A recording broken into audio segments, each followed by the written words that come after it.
Electrical Studios. WPRTFM Pegram, WPUC HD2 Laverne. Broadcasting on Alexa. I appreciate that. And other smart speakers. 102.5 and 106.3. 1, 2, 3. I think it was a good game. Had a couple of big plays.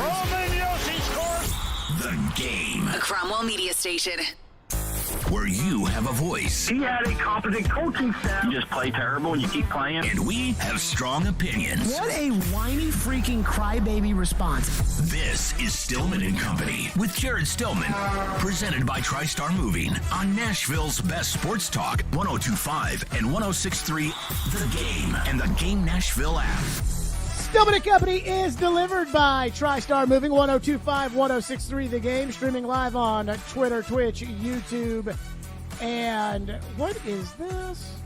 Twitter, Twitch, YouTube, and somebody posted some video. I have no idea what it is. My phone went off on it. My bad. Twitter, Twitch, YouTube, and Facebook Live. Thanks to Superbook Sports, live from the Hiller Plumbing, Heating, Cooling, and Electrical Studios. Fireball Hot Take Friday. Ian is here today. Hello, Ian. What up, what up? Okay. So I have to start by saying this. Somebody yesterday told me, somebody whose opinion I value very much, told me that I am too hard on Mike Vrabel. Do you think that's true?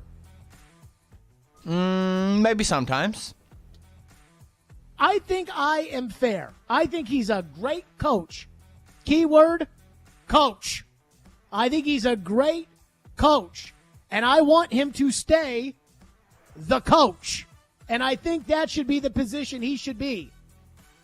Coach.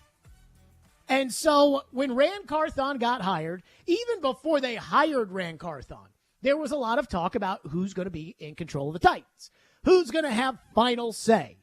And I still don't think it's been explicitly expressed that you are number one and you are number two. I think Amy Adams Strunk wants both guys to play nice in the sandbox. But these things usually have a way of working themselves out. And it does seem like there's a legitimate chance that Vrabel could be the chief football executive. And this morning on Robbie and Rex Road, senior NFL insider at Yahoo Sports, Charles Robinson, who goes on weekly, said that everybody in the league knows who's in charge of the Titans. I think there's a consensus that I don't know how overt they're ever really going to be about it. And again, you're going to continue to hear over and over from Rand Carthon this idea of collaboration. But I think this is all designed for the power center of the roster to be in Mike's hands in terms of what does Mike want, in terms of the players, how does Mike want the coaching staff look? Mike Vrabel's in charge. And what is the first act of the Vrabel administration, the first executive order? I don't know if many of you saw this yesterday. Paul Kaharski wrote about this. It got picked up other places. The Titans didn't renew the contract of a longtime equipment manager, Paul Noska. Now, I didn't know who Paul Noska was until last year, or I should say 2021, when I wrote a guest column for the Tennessean about Floyd, and I had to text the PR director, Robbie Bourne, and I had to ask him, what's Haas's name? I know Haas. Everybody knows Haas. If you're on the team, if you've been on the team, if you're around the team, everybody knows Haas. Haas is the last remaining tie in the organization to the Houston Oilers. He has been there since 1983. He was with the Oilers when Earl Campbell was with the Oilers. Everybody knows Haas. And if you saw Paul Kaharski's story yesterday, you noticed a lot of former Titans players were all speaking out saying, oh my goodness gracious, really? Delaney Walker said, wow. D. Mace said he couldn't believe it. Did you see Taylor Lewan talked about how he's a legend and he'll be missed? All these former Titans, Nate Washington, all came out yesterday. Wow. Blaine Bishop tweeted out, nobody's safe after the Titans let go of a guy who had been there for 40 years, a guy who had dedicated his life to the Houston Oilers, the Tennessee Oilers, and the Tennessee Titans. And the first act of Mike Vrabel's administration is to not renew his contract. Now, here's what I was told. And I saw the Paul Kaharski report in which said that on Wednesday his contract ended and they didn't renew it, which is different than being terminated technically, but it's really not. They fired him. Here's what I was told, and we are a one-source show. I was told that Mike Vrabel walked in, told Haas, today's your last day. To a 40-year employee. You don't fire that guy. I don't care if he's gone blind and he can't pick out red cleats from blue cleats, from size 15 cleats to gloves to, you don't fire that guy. You give him some bullcrap role, equipment director emeritus. You give him a lesser salary, but he's still there. You do not fire that guy. No organization fires that guy. He's been there for 40 years. And that's the first act of the Mike Vrabel administration. The new Titans. Mike Vrabel, collaboration. We're going to do things this way. We're going to fire a guy who's been here for 40 years. Cold. And see, that's the thing. And that's how I feel about Vrabel. Is I like Vrabel the coach. I like Mike Vrabel, who can get his team up no matter how many guys are injured on a Sunday, no matter how many star players are out, third-string quarterback who's been there for 15 days, an entirely new offensive line, practice squad corners, and they can go out there and they can compete. They went all the way out to Los Angeles, played a great quarterback in Justin Herbert, and they were right there in the game. All those injuries, 91 players the year before. The way he has just made Patrick Mahomes miserable over the years. The way he can motivate him in a game that nobody expects him to win. His second game as the head coach of the Titans, he had no offensive tackles and a backup quarterback against the defending AFC South Houston Texans and beat them by dialing up a fake punt at just the right time. Vrabel is an excellent coach. But outside of that, this is a different ballgame. Nobody fires a guy who's been there for 40 years. Think about what that says to everybody else. Paul Kaharski wrote this in one of his stories at paulkaharski.com, and I think it's worth repeating. And it's the idea that everybody that Paul talked to after Haas got fired was unwilling to talk. Not even the, man, I hate it for him. Man, it's a tough day around here. Nobody wanted to talk. And the reason why nobody wanted to talk is because they're afraid that that will happen to them next. That's a great way to rule, by fear. This is why I don't want Mike Vrabel outside of the coaching scope. This is why when John Robinson got fired, I asked Mike Vrabel at the press conference, do you think you're qualified to run a personnel department? Because I know Mike Vrabel well enough to know that Mike Vrabel thinks he can do anything. If you were to ask Mike Vrabel, do you think you could be president of the United States? He'd say, I can do it. Mike Vrabel, do you think you can call offensive plays? I can do it. But we know deep down inside he can't. We know deep down, everybody has their limitations. Everybody has things they're good at. I am a good radio host. There's a lot of things I'd be really bad at. When I look at Vrabel and I see and I hear Charles Robinson, a well-respected league insider, say, yeah, I mean, I know Rand Carthon's talking about collaboration, but it's really Vrabel's team. And I see the 40-year equipment manager get fired as the first act of the new administration, I think, oh, no. Oh, no. This is the kind of thing that when some guy takes over and becomes a total authoritarian a-hole, that once that guy's removed, then you start hearing everybody talk about how, oh, gosh, I mean, everybody was afraid of everything, and then they fired Haas? Because, again, fires that guy? He's been there for 40 years. They had already demoted him from head equipment manager to assistant equipment manager. You don't fire that guy, even if he's not getting the job done. And I have no idea or no belief that I would think that he's not getting the job done. But even if he's not getting the job done, at this point, you don't fire him. You give him some sort of celebratory role. You honor him. You make a big deal about him on the Jumbotron at a game. You make sure everybody knows that forever you are a part of the Titans.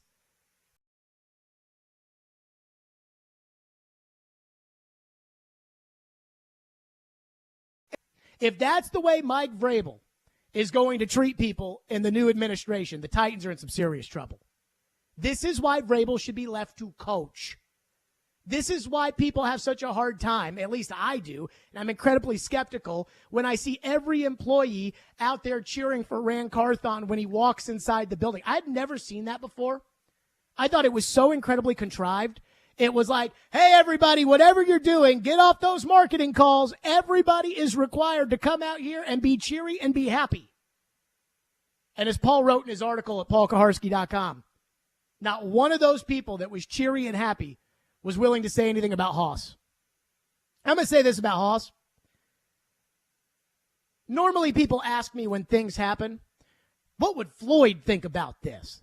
And every time I say, I have no idea. And the old man wouldn't want me putting words in his mouth. He'd be really upset about this. Haas was one of his top confidants in that organization. That was somebody that he would have taken a bullet for. And I wrote this in the Tennessean.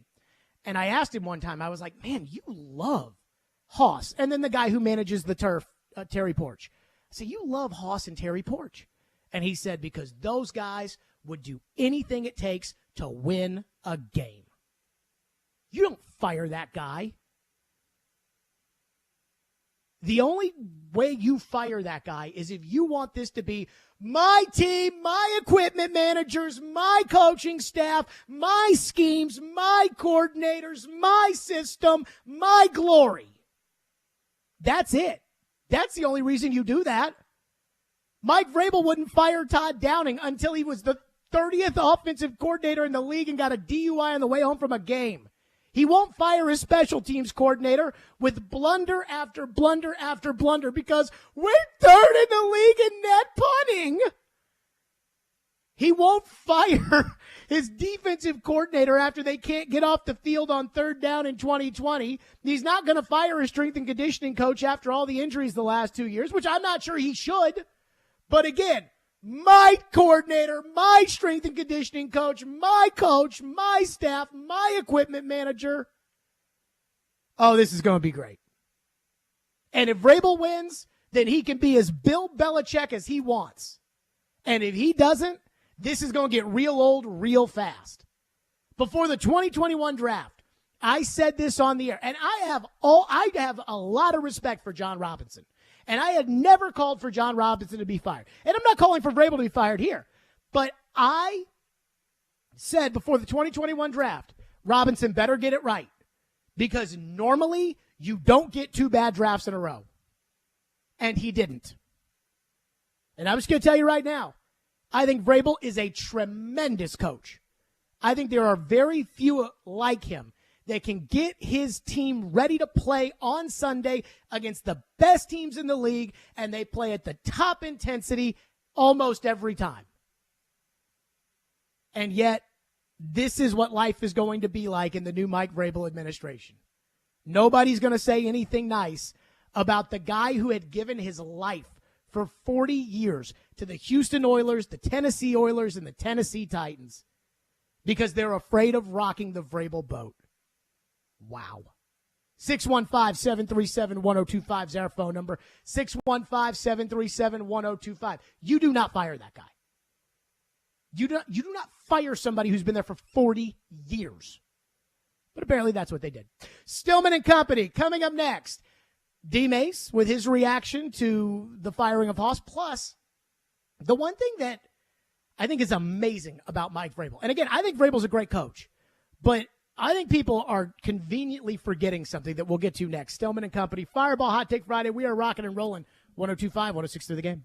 Want the latest on college football and Nashville sports? He looks like 1,000 quarterbacks I've seen in a college game. Join Outkick 360's Chad Withrow every Friday at 5 with Stillman and Company. The coaching staff kept him and got rid of the other guys. They'll bring opinions and charisma for a full half hour every week. If he's so great in the locker room, then give him a coaching gig. Chad Withrow is presented by Two Rivers Ford. Custom order your new Ford from Two Rivers Ford on 102.5 and 106.3 The Game and the Game Nashville app. Hey, you think mortgage rates are still super high? Well, think again. Rates have plummeted to a 5-month low. Hey, Willie Donick here. Call my friends at Loan Pronto now to see how low rates are. It may be time to do that refinance you've been putting off, or time to get back to house hunting. If you're like a lot of people, you've got way too much credit card debt right now, and you're getting fleeced with 20+% interest charges every month, or maybe your current home rate is over 6%. So if that applies to any of you, listen, you can get a quick, easy refi at Loan Pronto. Wipe out all those cards, close in about 14 days, and cut your overall expenses by $500 a month or more. How does that sound to you? Right now, Loan Pronto is doing refis with APRs in the 4s. So call now to take advantage of this big rate drop. Get those credit cards to zero. Start that home improvement project, or get out of that 7% loan you were forced into last year. Here's the phone number, 615-499-5780. That's 615-499-5780, or go to loanpronto.com. Equal housing lender, NMLS 166-1781, subject to lender approval, NMLSconsumeraccess.org.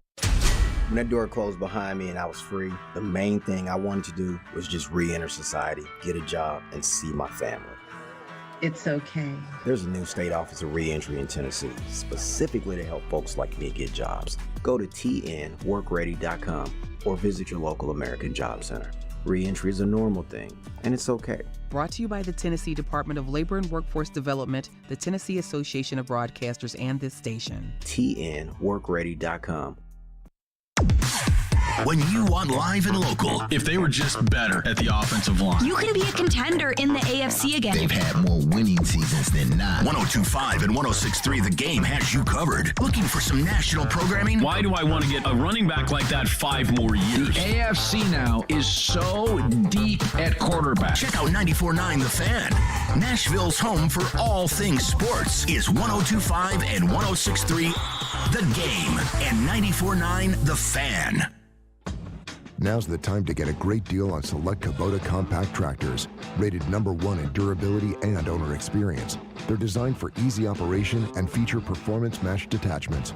Right now, put 0 down and get 0% APR for up to 72 months, plus save up to $800 on select equipment. Now through June 30th. See us or go to KubotaUSA.com for full disclaimer. Visit Coleman Tractor Company, your local Kubota dealer in Clarksville, Nashville, Paris, and White House today. Want to weigh in on the conversation? It's a brain booster. Slide into our DMs. Or just text or call at 615-737-1025. Our phone line is driven by WilsonCountyHyundai.com.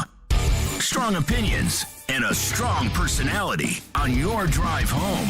This is Stillman and Company, presented by TriStar Moving on 102.5 and 106.3 The Game and the Game Nashville app. Hoss was, he started very young there with the Houston Oilers, made the transition here to Nashville, eventually took over as head equipment guy. Him and Will Sheridan, they were together my whole 8 years there and here in Nashville. And Hoss was just a good guy, man. He was, his younger days, he was all about the business, but he never separated. Sometimes I think equipment guys, and you ran into this in college, and it was, this is my stuff, and you can only get 1 pair of socks or 2 pair of socks, and that was it. Don't come back. And that's how it was in college. And I'm thinking that's how it's going to be when I get to the NFL, the same way. And it just wasn't that way. Now, you had to earn your stripes, you had to earn, you just couldn't walk back there and start grabbing stuff. Hoss made sure that everything was, together. But if you needed anything, you needed your equipment tailored, you needed gloves, shoes, it didn't matter. Hoss was like, listen, I got it. Let me call your rep. If, like, you had a shoe deal and your shoes went back there, call your rep, make sure your shoes are there. You know, he was just a Paul. I keep on saying Paul. Haas was just his name is Paul, people, yes. But we all call him Haas. But how many people call him Paul? Yeah, we don't call him Paul. Guys, right? We call him Haas. It's just, well, Haas was a good guy, man. You can sit in his office, shoot the stuff. There you go. That was Derek talking about Haas, the equipment manager, 40 years. And the Titans, quote unquote, did not renew his contract. 40 years. Wow. That I still can't get over. And as Paul Kaharski wrote at paulkaharski.com, nobody in the organization is talking about it. Like, nobody in the organization is saying, oh, it sucks for him, or oh, that means nobody's safe, or oh. That's how the Vrabel administration is going to be. That rule with fear. And that works when you win. When you don't win, people become incredibly resentful. When you don't win, you get fired in the NFL no matter what. You can be the nicest guy in the world, or you can be the biggest a-hole, and it doesn't matter. You'll get fired. But there is a difference between the two. When you are a nice guy, for some reason, you get a benefit of the doubt. Vrabel, if he's going to run this organization this way, it's going to anger people very quickly. And I'm not talking about the fans or me or anything like that. I'm talking about the people in that building. I think Mike Vrabel looks at it like, okay, my team, my staff, my equipment manager, my general manager, my draft, my everything, and immediately comes in and cans a guy who's been there for 40 years. Wild. That is running reckless with power. Now, if you win, it doesn't matter. If you lose, you become Bill Belichick, who last year tried to tell everybody, don't worry about the offense. I will handle the offense. I'll be fine. Don't worry about it. Me and Matt Patricia and that bozo Joe Judge, we've got it all figured out. To, oh, we're going to name an offensive coordinator. Trust me. Bill O'Brien, come on, please. Come on, Bill O'Brien. Why? Because he lost. That's why. Remember when Belichick signed Cam Newton? And everybody said, that genius Bill Belichick. Oh, you watch. Yeah, we've watched. How's Bill done over the last 3 years? Not as easy to make those kind of decisions when you lose. Mike Vrabel lost 7 games in a row to end last season. And how's he kick off the new year? Firing a 40-year equipment manager. A guy who, again, I don't know Haas that well. I really like what I do know of him. I really like him. I really like his wife. I really like him. I don't know him all that well. I know how much respect Floyd had for him. I know how much the people who have played on that team have for him. You don't fire that guy. Phone lines are driven by WilsonCountyHyundai.com. Texter into the text line says, I feel like them firing Haas was a message to the whole team that nobody is safe. I don't think you give that message to the guy who's been there for 40 years. It's like there's a guy by the name of Walter Banks. I'm an Atlanta Braves fan. And there's a guy by the name of Walter Banks, and he's an usher. And he works at SunTrust Park, or I guess it's now Truist Park. And he's like 99 years old. And this guy's been like an usher since 1950 or something like that. And it's like, oh, yeah, I remember the days of Hank Aaron, and honestly, this guy might remember Babe Ruth. I don't know. But he's been there for forever. And they had a bobblehead night for him. They celebrate that guy. He's still an usher, but they celebrate him because he's been there so long. This guy has been there for 40 years. You don't fire him. You celebrate him. Even if you don't want him a part of your football staff anymore, you do something. You kick him upstairs. You give him an office job. You give him some title. You pay him whatever. And he, shows up whenever he wants to show up or doesn't. Maybe you'll see him on the field at the games. You'll honor him on the jumbo. That's what you do. You don't fire the guy. But if this was the first time you were ever in charge of something, then you would sit back and you would say, okay, this is how my organization is going to be. And that's what bothers me is I think that Vrabel is a great coach. I do. But he needs to be the coach. Texter in the text line says, Jared, who cares? Will you make this big of a deal when 1025 fires the janitor? We have 0 Super Bowls, and there should be more turnover, not less. If we fired somebody who had been here for 40 years, I think I'd have an issue with it. Now, I am going to say this. Something happened. I don't, but it doesn't sound like something happened. If something happened, that's different. But again, if we fired somebody who had been here for 40 years, I probably would have had a problem with it. I'm just going to be honest with you. I mean, to me, it's crazy. Texter says, fire him, but keep the special teams coach. Get out of here. Something ain't right. Agreed, Wes and Hermitage. Texter says that I don't know what happened behind the scenes. Let me tell you something. I mean, it took like 3 months before anybody had any idea of why John Robinson got fired. The Titans, I mean, at the end of the day, this is what I've realized. If it looks like a duck and it quacks like a duck, chances are it's a duck. Haas has been there for 40 years. So you mean to tell me that something happened between year 39 and year 40 that hadn't happened the previous 40 years? I doubt it. Again, if something had happened, and I could be wrong about this, but if something happened, then they would have said, they would have fired him on the day that it happened. Not his contract runs out, Vrabel shows up and says, pack your bags, today's your last day. Because that's what I was told happened. So, look, again, if Vrabel wins, he can make anybody any position he wants. But, man, that is cold. And I don't know how that's going to go over as far as how people are going to view him in that building with him in charge. That's why I thought Ran Carthon being a really nice guy, and that was my one takeaway from Ran Carthon when they hired him, is he really is a nice guy. He seems genuine. And I said that's important because we know what Vrabel is. I mean, Vrabel, I don't think Vrabel's a bad guy. I know him well enough to know that he's not a bad guy. And I like Vrabel. I'm sure he probably doesn't like me anymore. I have no idea. But at the same time, like, he's got a certain, he's not going to change. This is how he's going to be. And I think the Titans need somebody who kind of balances out the spectrum. But if the mean guy is in charge and he's canning 40-year employees, when somebody gets fired like that, there is a feeling of, man, that's cold. That is cold, and I don't know if I can trust the people I'm working for here, and I just don't think that's the right way to build your organization. Accountability is important, for sure, but there's a difference between that and being ruthless, and that's what it feels like on this side of it. I see your phones are blowing up. We'll get to them. 615-737-1025 plus.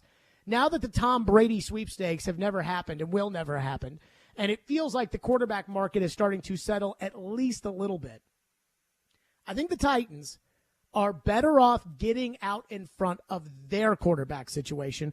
We'll get to that next. Stillman and Company, 615-737-1025. Hiller Plumbing, Heating, Cooling, and Electrical. Those are my guys. They've been taking care of my home for years, and they can do the exact same for you. And I know this because I've been using Hiller for years, and again, I never have a problem with them. I always tell you, you have got to get with my friends at Hiller. Here's the thing about Hiller, is that they do a fantastic job anytime, like right now it's so cold, and so you could have some pipe issues or you could have your heat go out, and if something happens, you can either dial Hiller right up or you can go on your phone to happyhiller.com. You go to happyhiller.com. You can schedule an appointment. Whenever I have something wrong, I go right there, schedule an appointment. They're usually there the next day. They get everything fixed, and they do it the right way so they never have to come out to fix the same problem twice. That's Hiller Plumbing, Heating, Cooling, and Electrical. They are the best. Go online to happyhiller.com. Again, they're proud supporters of the Nashville Predators, the Tennessee Volunteers, and the Vanderbilt Commodores. Hiller, call the Happy Face truck today. I think it's a really good move. TD, it's never the offseason for ESPN's Teron Davenport. I mean, that's something you obviously have to look at. He's always talking about what's next for the Tennessee Titans. Quarterback is a really important thing that they have to get determined. Check out TD, Mondays at 1, Thursdays at 3, and Friday mornings at 8:30. Plus, the Talkin' with TD podcast. Looking forward to that. TD is on 102.5 and 106.3 The Game. Here's a Valentine's reminder from Genesis Diamonds. It's not just the thought that counts, it's the effort too. So let Genesis Diamonds turn your Valentine's Day gift into a grand romantic gesture with our Ultimate Valentine's Day package. Right now, when you spend just $99 or more at Genesis Diamonds, we'll give you gourmet chocolates, a bouquet from Jenny's Flowers, and a gift card toward a romantic dinner at STK Steakhouse. It's just one stop at Genesis Diamonds and you create a total romantic experience. You simply choose which ring, pair of earrings, or bracelet or sparkling pendant best matches your special someone, and we'll take care of the rest. And as always, we'll guarantee the best value price with no commission salespeople. The Ultimate Valentine's Day package. Jewelry, flowers, dinner, and candy from Genesis Diamonds. Sure does make it look like she's worth the extra effort. And that's the thought that really counts. Hurry in now because packages are limited. Genesis Diamonds in Green Hills and Cool Springs.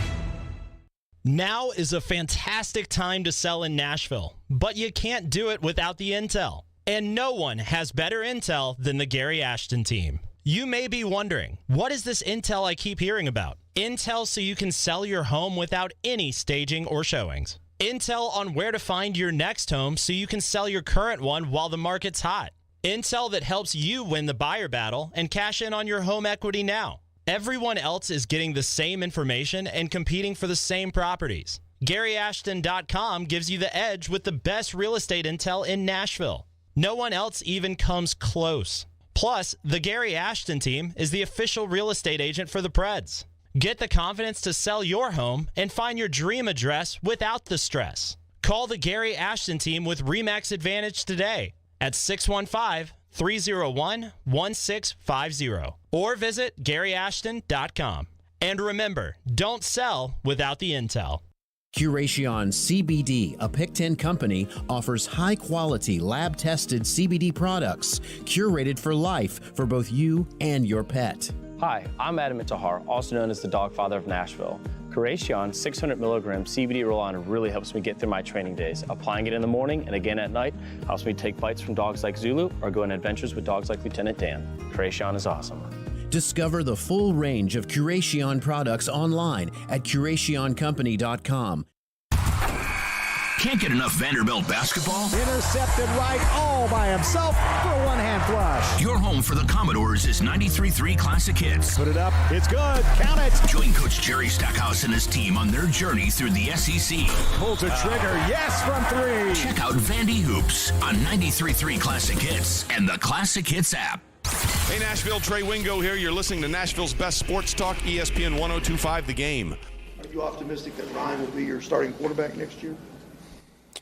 Well, I mean, we have a lot of guys here that are under contract. We have a lot of guys that want Ryan to get as healthy as he possibly can, and then go and be our quarterback and figure out things that are going to help us win. And then that's the case for a lot of guys. A lot of guys are that are under contract that finished the season not out there.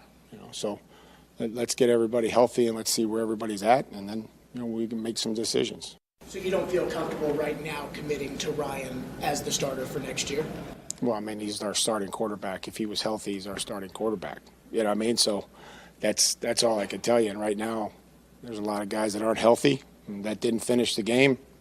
I mean, I think we're going to talk a lot of hypotheticals 2 days after our last game. So, happy to talk a lot about things that I can answer, but I can't answer things that, are in the future. I cannot answer about Ryan Tannehill because he sprained his ankle, and so you will have to talk to me after his sprained ankle before I can even talk about the future one way or another. That was Vrabel after the season. I asked Rand Carthon about committing to Ryan. He wasn't ready to do that either. So now that the Tom Brady sweepstakes are non-existent, which, trust me, it breaks my heart. It really does. Now that the Tom Brady sweepstakes are non-existent, and Aaron Rodgers costs too much money, and honestly, I'm not even sure he'd really fit with Vrabel from a personality standpoint.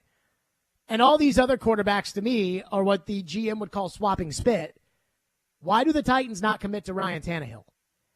I do think that at some point they're going to have to do that, but I don't know when that point would be. Do you wait until the draft? Do you wait until after the draft? Do you wait until the start of OTAs? Do you perhaps do what Kansas City did and try to make a play and get a quarterback and then have Tannehill start next year? I don't know. But I feel like at this point, if the Titans are going to go with Tannehill, they probably need to make it known because they are going to need Tannehill's cooperation one way or another. And don't think he doesn't see what everybody is saying. That's why Vrabel tried to couch it there as easily as possible without having to really put his foot in the water and take it out, was because Mike Vrabel wanted to say, yeah, I really believe in Ryan, but, not going to go as far as I want him back here next year or I want him to be my quarterback. This time last year, and this is what I don't get. This time last year, if you were to talk to anybody connected with the Titans about quarterback, it was, oh, of course Ryan is coming back. Now you talk about it, and it's like, I don't know. I don't know if Tannehill's going to come back. And I listened to the midday show today, and they were giving out percentage chances that Tannehill's going to come back. And that can be a really tough place to be. If you're Ryan Tannehill, you threw away the playoff game 2 years ago. You did that. You know you did that. Last year, you had a pretty okay year. Given you had no offensive line, you had no receivers, your coordinator was terrible. And yet, is your organization going to bat for you? And I don't think they are. Think about the 49ers. Asked about Jimmy Garoppolo. Nope. Think about the Ravens. Asked about Lamar Jackson. This is a great young man, and we want this young man back. Good on Derek Carr, by the way, of the Raiders, who's at the Pro Bowl and is basically like, yeah, screw the Raiders. They want me to extend the deadline for which my contract money guarantees, so they'd have to release me. And I said, up yours. Now, he didn't say it like that, but that's what he really means. Good on him. If I'm the Titans and I'm thinking about next season, forget about what everybody else thinks, because we watch this team more than anybody in America. And we know that Ryan Tannehill's not a bad quarterback. And we know that Ryan Tannehill is probably your best chance to win next year. Why would you not come out and say, hey, Ryan's our guy, and really get behind him and really start acting like you're going to build something around him? Instead, it's all, don't ask me that. I don't have to decide today. And I'm sure that makes him feel good. Hey, you've been dating your girlfriend for 4 years. Are you guys going to get married? Don't ask me. I don't know why would you want me to?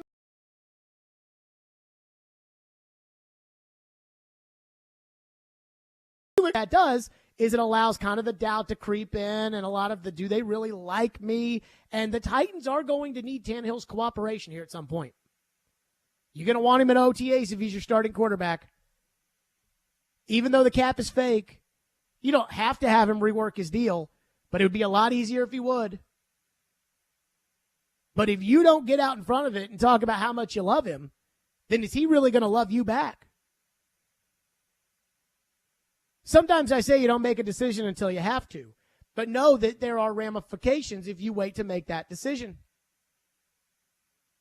And for the Titans, I wonder if this is one that, again, Vrabel, who just fired a 40-year employee, if he's looking at it thinking it's all black and white, point A, point B, and isn't thinking about, how is this going to affect our relationship with Ryan as we try to hire an offensive coordinator and nobody in the organization will even mention his name.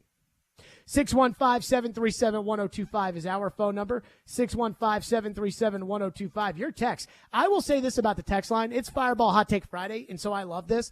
But I'm a little surprised. I was expecting the text line when I went off about Mike Vrabel and his first move as kind of the CEO of the football team, that his first move would be to fire a 40-year-old equipment manager who is beloved. I was expecting a lot of, who cares? He's an equipment manager. Move on. Which I really don't like because I like Haas a lot. And instead, I think it's kind of the opposite. Somebody asked, has Mike Vrabel made a statement? Of course Mike Vrabel hasn't made a statement. Mike Vrabel's never going to talk about this. unless he has to. He's never going to talk about firing Haas unless he has to. Texter says, Tim in Spring Hill, you are spot on with your Vrabel take. I speak from my previous experiences in life. You may be right about Vrabel. Used to feel the same way. Instantly, besides rooting for the Niners since 2018, I followed the Titans, and I was a season ticket holder in 2019. Vrabel is to blame for the meltdown this year as much or more as the GM and the coaches, including Todd Downing. To fire a 40-year employee is ruthless and shows there is no loyalty. After this move to me, Vrabel is an uncaring ass, and if the team does not show improvement, including the playoffs in 2023, show him the door. We can the equipment manager of the past 40 years, but keep the joke of a special teams coach. Come on. And that's because of my coach. That's my coach. I mean, why did Todd Downing return for a second year? If you weren't going to make massive changes to the offense, and I know John Robinson was in charge and Vrabel didn't want to trade A.J. Brown, and I get that. But if you weren't going to make massive changes to the offense, why would you bring the offensive coordinator back after Tannehill, who had 2 good years, had a horrible year in 2021? But that's because Vrabel couldn't see it. Nobody could tell Vrabel, this coordinator stinks. His play calls are awful. And I think part of that is because he didn't want to fire Downing. And I still don't think he wanted to fire Downing. I still don't think he wanted to fire Downing after this year. I think it was Diana Rossini or somebody said, I'm shocked Vrabel fired Todd Downing. And I'm like, that crossfield lateral on the first drive of the game against Jacksonville in plus territory wasn't an obvious sign that this guy doesn't have a clue. I don't know if we talked about that play enough. Good Lord. The thing that's crazy about the last game of the year, and I learned this the hard way with that Patriots playoff game before Mike Mularkey got fired. We don't get a full breakdown, huh? You never get to talk about it. Yeah. You never get to talk because as soon as the season is over, it's all to the next step. It's all, who's coming back? Who are the free agents? What's the draft pick? And I hate it because, again, to that point, there was a lot of meat on the bone from that Jacksonville game. Yeah, there was. And, I mean, the Titans were right there. And that's why, I think Vrabel is a really good coach. Because Jacksonville, everybody's ready to appoint Jacksonville kings of the AFC South for the next 10 years. And yet here are the Titans right there in the game with them with half a team. And that's what makes Vrabel such a good coach. And that's what's frustrating about the stick up the tush about I'm not going to fire Todd Downing, or I'm not going to fire any of these coaches, or I'm not going to fire my special teams coach, even though we haven't done anything positive on special teams since 2019. And yet he turns around and fires the equipment manager. I mean, that's the thing that's like, dude, you don't fire that guy. I don't care what business you're in, especially the NFL, where you have endless amounts of cash and you can do whatever you want with it, where you turn around and you take the most tenured employee who is beloved by everybody and you fire him. Who does that? You give that guy a fake job. You give him a commemorative position. You don't have 50 of those to give around because you don't never have 50 people that worked there for 40 years. That doesn't exist. I mean, what are we talking about here? What are they going to just send Mike Keith out? You can't do that. And they did. 615-737-1025 is the phone number. So I do have a theory on why the Titans are unwilling to commit to Ryan Tannehill. And I think I know what they're doing. And I am going to tell you right now, I'm actually on Tannehill's side, which is crazy for all of the things that I have said, really not this past year, but the year before that, after Tannehill blew the Bengals game about Tannehill. But I am on his side on this, and we will get to that next. TriStar Moving. That is my official mover. That's right. I moved with TriStar over 2 years ago, and it was an A++ experience. I have no problem committing to TriStar Moving because of how much I enjoyed moving with my friends at TriStar Moving. That's right. They were absolutely fantastic. And I always tell people when it comes to the moving process, just get a bid, because moving's expensive. So you'll want to compare companies and get to know people. And when you work with the staff at TriStar, you're going to say, there's no need for me to go with anybody else. Plus, when you use them and tell them that I sent you, you'll get 10% off, which is a lot of money in a move because moving's expensive. So give TriStar Moving a call, 615-640-1219. Or visit their website at nashvillemoving.org/radio. That's TriStar Moving, 615-640-1219. nashvillemoving.org/radio. Tell them Jared Stillman sent you for 10% off your entire move. TriStar Moving, my official movers. Your home for MTSU basketball is 94.9 The Fan. Three ball, yes sir! All the big shots and moments live here. MTSU basketball is on a station built for you. 94.9 The Fan. Signs First, Nashville's leading locally owned and operated sign and physical media company, has been supporting local community organizations for over 30 years. Signs First offers a 10% discount to all churches, nonprofits, and charities. Go to sfnash.com. You can trek through the savannas of Africa. Wait on the magic moment on the Great Plains of North America. Or find the thrills of Patagonia.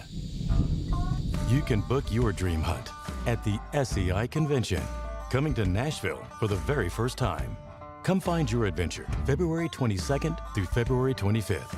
It's the ultimate sportsman's market, a place for every hunter. And this year, it's happening Music City style, with special performances by Lee Brice, Big and Rich, The Frontman with Gretchen Wilson, and of course, Leonard Skinner. It's a celebration of the outdoor lifestyle, February 22nd through February 25th. Come find your adventure. Just log on to safariclub.org. One more time, that's safariclub.org. This convention will sell out, so reserve your spot today. Come find your adventure. What's up, everybody? Teron Davenport here for Superbook Sports. We know the final drive for the championship is here, and there's no better place to wager on the football title tilt than Superbook Sports. Superbook features the best menu of prop bets in the business. Plus, check out their special odds boosts and promotions at superbook.com. With over 3 decades of odds-making experience in Las Vegas, there's no better place to wager than Superbook Sports. Win some money as one lucky team wins the championship. Download the Superbook Sports app today. Visit superbook.com for terms and conditions. Gambling problem? Call 1-800-889-9789. The 17th Annual Father and Son Bowl is February 11th. This event is a fun day of flag football, tailgate food, door prizes, a skill zone, and more. Every year sells out, so register now. Go to fathersonbowl.com. That's fathersonbowl.com.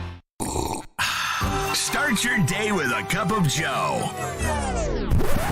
Ugh, he's gonna think that's stupid. Wait, what? Robbie Stanley and Joe Rexroad are Robbie and Rexroad. There, that sounds better. Thank you so much. Weekdays from 6 to 9 on 102.5 and 106.3 The Game and the Game Nashville app. You're listening to Stillman and Company, presented by TriStar Moving on 102.5 and 106.3 The Game and the Game Nashville app. Do you think that they could be trying to get Tannehill to take a pay cut? Yeah.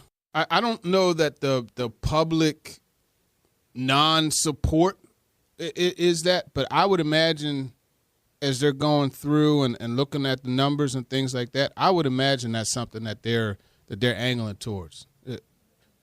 Even an extension to push this money. Because if you look, so next year his cap hit is 4.6.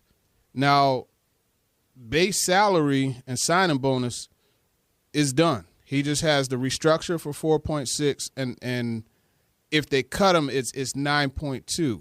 As far as an overall big picture, they want to make that number more manageable so they could go out and do other things with players. Re-sign Nate Davis, sure, right? Re-sign David Long.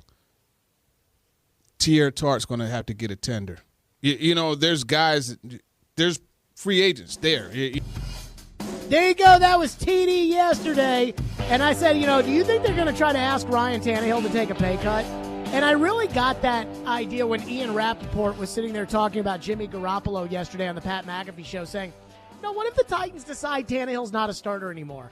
And I was like, what? What? But maybe that's what people think. And so the Titans call Tannehill in there and say, Ryan. And again, the cap is fake. Now, they're going to have to create cap space somehow or another, and they would have to have Tannehill's approval if they want to adjust his contract. But I'm not worried about the cap.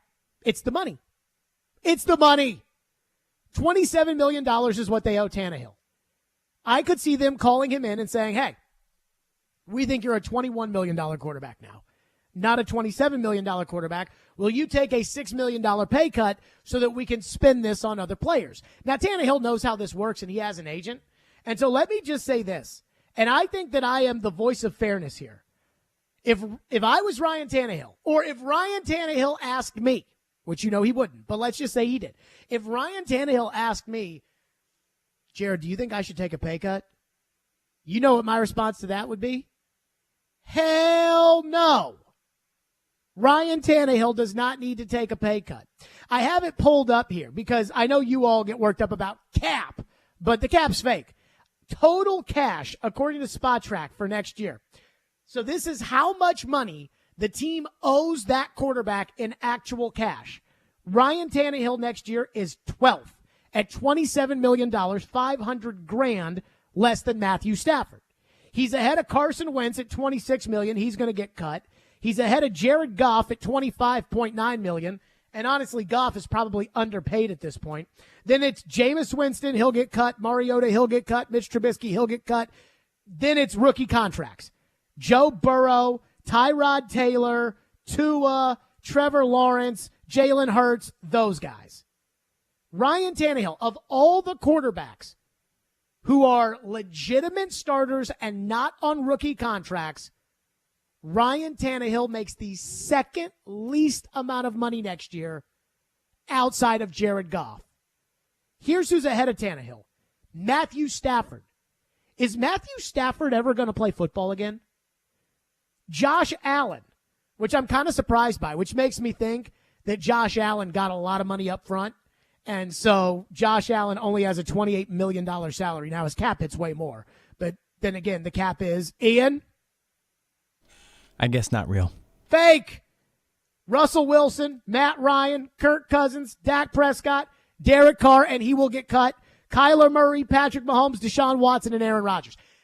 Ryan Tannehill is probably a little bit underpaid. If Matt Ryan is supposed to make more cash than he is next year, that tells you something.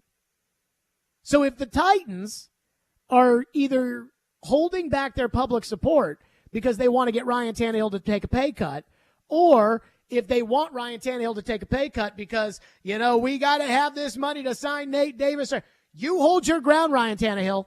Because if Ryan Tannehill were to be released into the market, and I know that we hear people on TV say that Tannehill sucks all the time. If Ryan Tannehill were to be in the open market, everything you hear about Derek Carr, you would hear about Tannehill, and maybe even then some. Because Tannehill has won more than Derek Carr. That's it. Jimmy Garoppolo. There are supposedly going to be teams that want Jimmy Garoppolo. We went over the stats yesterday. Over the last 3 years, the stats are incredibly similar, except for the fact that Tannehill plays way more, had a worse offense, didn't have his left tackle, didn't have his receivers, didn't have his tight end, and didn't have his offensive coordinator, who might be the best offensive coordinator in the NFL, and their numbers were similar. And supposedly somebody might pay Jimmy G to be a starting quarterback. I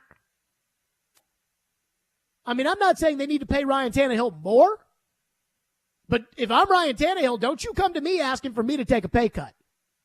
Especially after your general manager got up there at his press conference and when asked about me said, I think I'll have to take some time before I can tell you if I think Ryan Tannehill should be the quarterback or not. No. You owe me $27 million. I am a $27 million quarterback. I'm probably more of a $32 million quarterback. I am a $27 million quarterback. You pay me $27 million. Stand your ground, Ryan. Can't believe I'm on his side. I normally am not, but in this case, I'm not taking. If they came to me and they asked me to take a pay cut, hell no, I wouldn't take a pay cut. So somebody has texted in, and this has actually come in a couple of times. Texter says, that he saw a few Bears reporters stating that two teams have reached out to the Bears about trading up, and the Titans are one of them, about trading into the number 1 pick. Have you seen this, Ian? I have not. So, because somebody else texted in about it, and I don't know if this is some Twitter bull crap or if this is something like, a Chicago reporter is reporting. Maybe we need to get on the horn and ask Porth if that's something that's actually being reported. Because if that's being reported that the Titans are trying to get the number 1 pick, we can go ahead and crap out the rest of the show, and we can just focus on that. But I don't think that's true. I mean, in order to move up to the number 1 pick, we did this exercise a couple of weeks ago where you take the Jimmy Johnson trade chart and you try to add up what it would take the Titans in order to get the number 1 pick. It would take the 11th pick. It would take your 1 next year. It would take your 2 this year. It would take your 2 next year. And it would probably take a 4 this year, which you don't have because you traded away Julio Jones. So you'd have to figure that out. And then you might get like a 6th in return on the other side of it. I mean, if one of these quarterbacks is that good, then I guess you got to do it. But I don't know. I mean, to move up to number 1, here's my gut. Who did the texter say was reporting that the Titans were discussing moving up to the number 1 pick? It says local Bears reporters. Okay. So who do you think is talking to the local Bears reporters? Bears people. And why do you think that they would say the Titans? I don't know. New GM, trying to drum up some interest. Who's second? Who's fourth? Maybe trying to get some of the AFC South competitors to bite. Bingo. The Bears want their cake and they want to eat it too.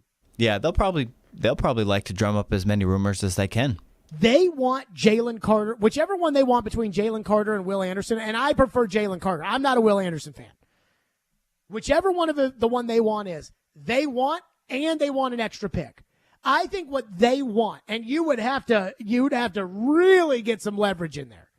I think what they want, talking about Chicago, is they want the Houston Texans to move from 2 to 1 and give them 12, which is the Cleveland Browns' first-round pick in exchange for Deshaun Watson. That's what I think they want. They're not going to get it, but that's what I think they want. 615-737-1025. More your phone, 615-737-1025. Plus, something that I lost my Kool-Aid over yesterday and predicted on this show would happen has already happened. We'll get to that next. Fireball Hot Take Friday continues. Stillman and Company, 102.5, 106 through the game. Stuck at work without a radio? Wait a minute. Disastrous. I hate that. It's got to be there. That's okay. Download the Game Nashville app or go to thegamenashville.com and listen live. We are Nashville's best sports talk, 102.5 and 106.3. The Game. ElectronicExpress.com. We make it happen. Hey, you think mortgage rates are still super high? Well, think again. Rates have plummeted to a 5-month low. Hey, Willie Donick here. Call my friends at Loan Pronto now to see how low rates are. It may be time to do that refinance you've been putting off, or time to get back to house hunting. If you're like a lot of people, you've got way too much credit card debt right now, and you're getting fleeced with 20+% interest charges every month, or maybe your current home rate is over 6%. So if that applies to any of you, listen, you can get a quick, easy refi at Loan Pronto. Wipe out all those cards. Close in about 14 days and cut your overall expenses by $500 a month or more. How does that sound to you? Right now, Loan Pronto is doing refis with APRs in the 4s. So call now to take advantage of this big rate drop. Get those credit cards to zero. Start that home improvement project, or get out of that 7% loan you were forced into last year. Here's the phone number, 615-499-5780. That's 615-499-5780, or go to loanpronto.com. Equal housing lender, NMLS 166-1781, subject to lender approval, NMLSconsumeraccess.org. Your company's hiring. Who isn't? We would love to show you how to use 102.5 The Game to attract and retain employees. We can also help you find the exact person you're looking for with a targeted digital campaign. You can trust our team to help you build your team. Email us at together@cromwellmedia.com. Finding great candidates to hire can be like, well, trying to find a needle in a haystack. Sure, you can post your job to some job board, but then all you can do is hope the right person comes along, which is why you should try ZipRecruiter for free at ziprecruiter.com/radio. ZipRecruiter doesn't depend on candidates finding you. It finds them for you. Its powerful technology identifies people with the right experience and actively invites them to apply to your job. You get qualified candidates fast. So while other companies might deliver a lot of hay, ZipRecruiter finds you what you're looking for. The needle in the haystack. See why 4 out of 5 employers who post a job on ZipRecruiter get a quality candidate within the first day. ZipRecruiter, the smartest way to hire. And right now, you can try ZipRecruiter for free. That's right, free at ZipRecruiter.com/radio. That's ZipRecruiter.com/radio. ZipRecruiter.com/radio. One reason for joining a company often becomes the most important reason for why you stay or don't. It's called work culture. At Cromwell Media, the owner of this radio station, we put a lot of energy into creating an environment that supports each individual and celebrates them as our teammates. This month, we're saluting Drew Chester in our sales department, who's enjoying his 5th anniversary. And Josh Kuhn, a part-time host on 102.9 The Buzz, passes the 3-year mark. Want to join Drew and Josh? Send us your resume at together@cromwellmedia.com. Your Game Center update. The Houston Texans have their next head coach. D'Amico Ryans was introduced yesterday afternoon after spending the last 2 seasons with the San Francisco 49ers as their defensive coordinator. He expressed his gratitude to be back with the team that he played with 6 years while in the NFL. To make others feel proud, and that's the recurring theme of all the messages that I've gotten, and I just correlate to what do we want to do here, for our team. Like, we just want to make the city of Houston proud. And the number 21 MTSU women's basketball team was upset by UTEP last night, 65-62. It was the Miners' first win over a ranked opponent in over 20 years. And tonight marks the beginning of the All-Star festivities in the NHL. UC Stars represents the Nashville Predators this weekend. The All-Star game is slated for 2 p.m. on Saturday. I'm Nick Keyser for 102.5 and 106.3 The Game. For more, follow us on Twitter at 102.5 The Game or visit thegamenashville.com. Live from the Hiller Plumbing, Heating, Cooling, and Electrical Studios. WPRT-FM Pegram, WPUC HD2 Laverne. Nashville's exclusive home for the Nashville Predators. 102.5 and 106.3. A gunny performance. Do your job. And the Tigers regain the lead. The Game. A Cromwell Media Station. Where you have a voice. He had a competent coaching staff. You just play terrible and you keep playing. And we have strong opinions. What a whiny freaking crybaby response. This is Stillman and Company with Jared Stillman. Presented by TriStar Moving on Nashville's best sports talk, 102.5 and 106.3 The Game and the Game Nashville app. Stillman and Company is delivered by TriStar Moving, 102.5, 106.3 The Game, streaming live on Twitter, Twitch, YouTube, and Facebook Live. Thanks to Superbook Sports, live from the Hiller Plumbing, Heating, Cooling, and Electrical Studios. So apparently there's a rumor. It's a Twitter rumor, of course. There's a rumor floating around that the Titans have inquired about the number 1 overall pick with the Chicago Bears. During the break, I called Ryan Porth, and I said, have you heard this at all? As he's now the assistant PD in Chicago at 670 The Score, one of the best sports stations in the country. I called Porth, and I said, Porth, have you heard this? First of all, he answered the phone, Ian, and he said, why are you calling me at 2:56? Fair question. I was like, clearly it's important if I'm calling you at 2:56. He says he's going to look into it, and will get back to us if the Titans are actually interested in the number 1 pick. Okay, I like it. And so we may have an update on that front eventually about what is being said or what is not being said about the Titans and the number 1 pick. Speaking of rumors and the Titans, yesterday I was minding my own business.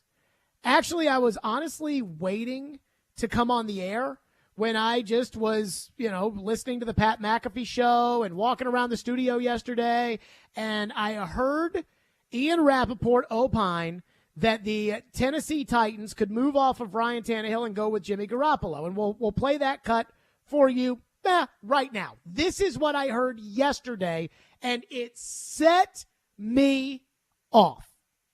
Depending on if Derek Carr is a free agent or not. If Derek Carr is not a free agent, if he gets traded, Garoppolo might be the top.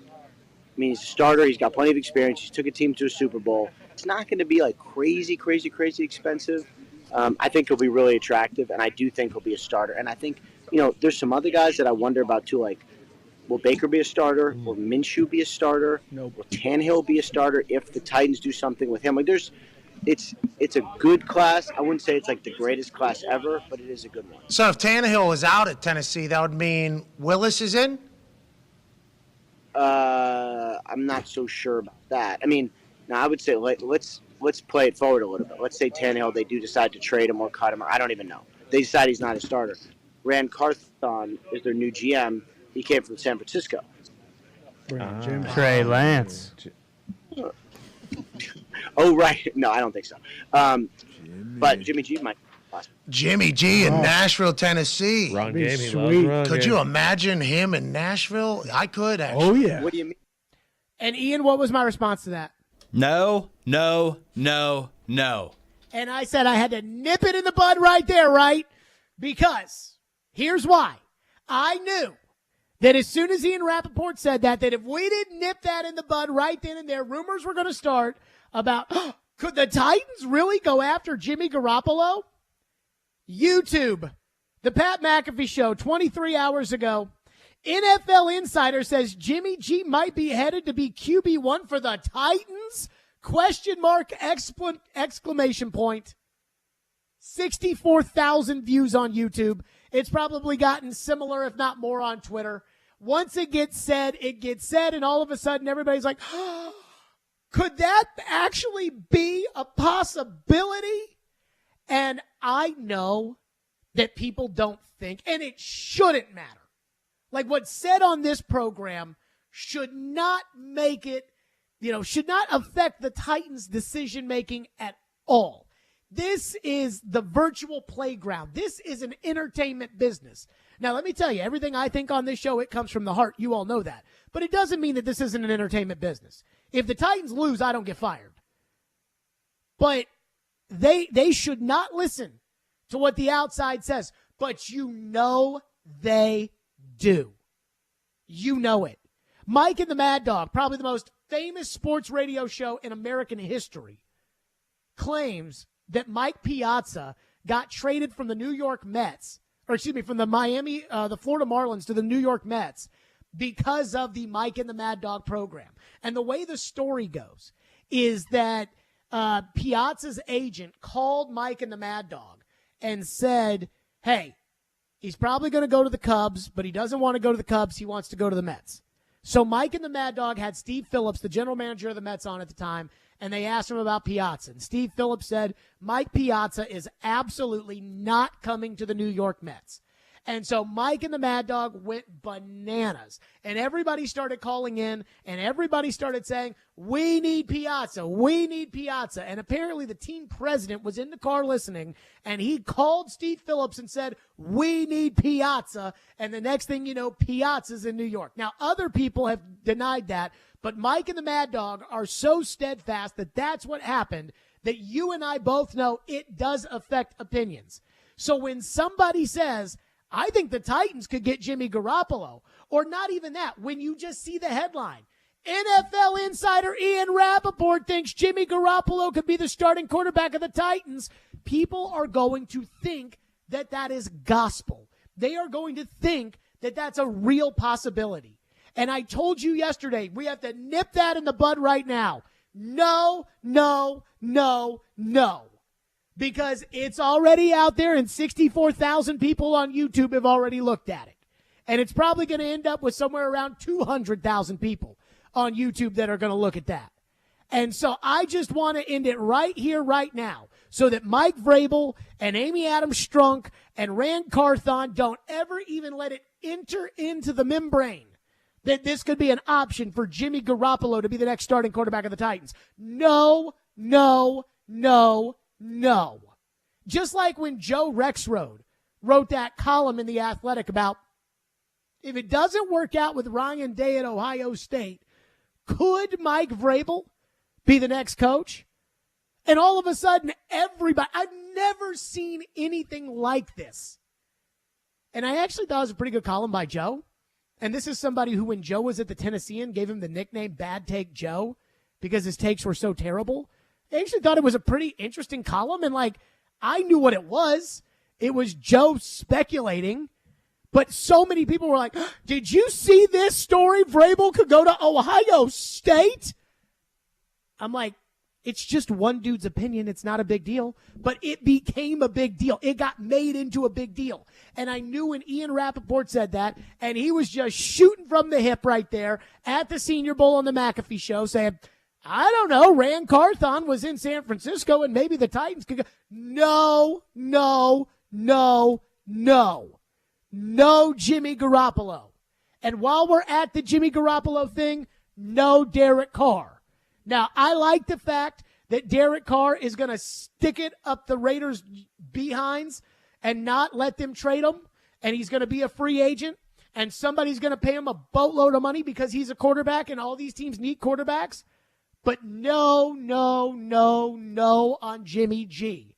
No. And now I knew it.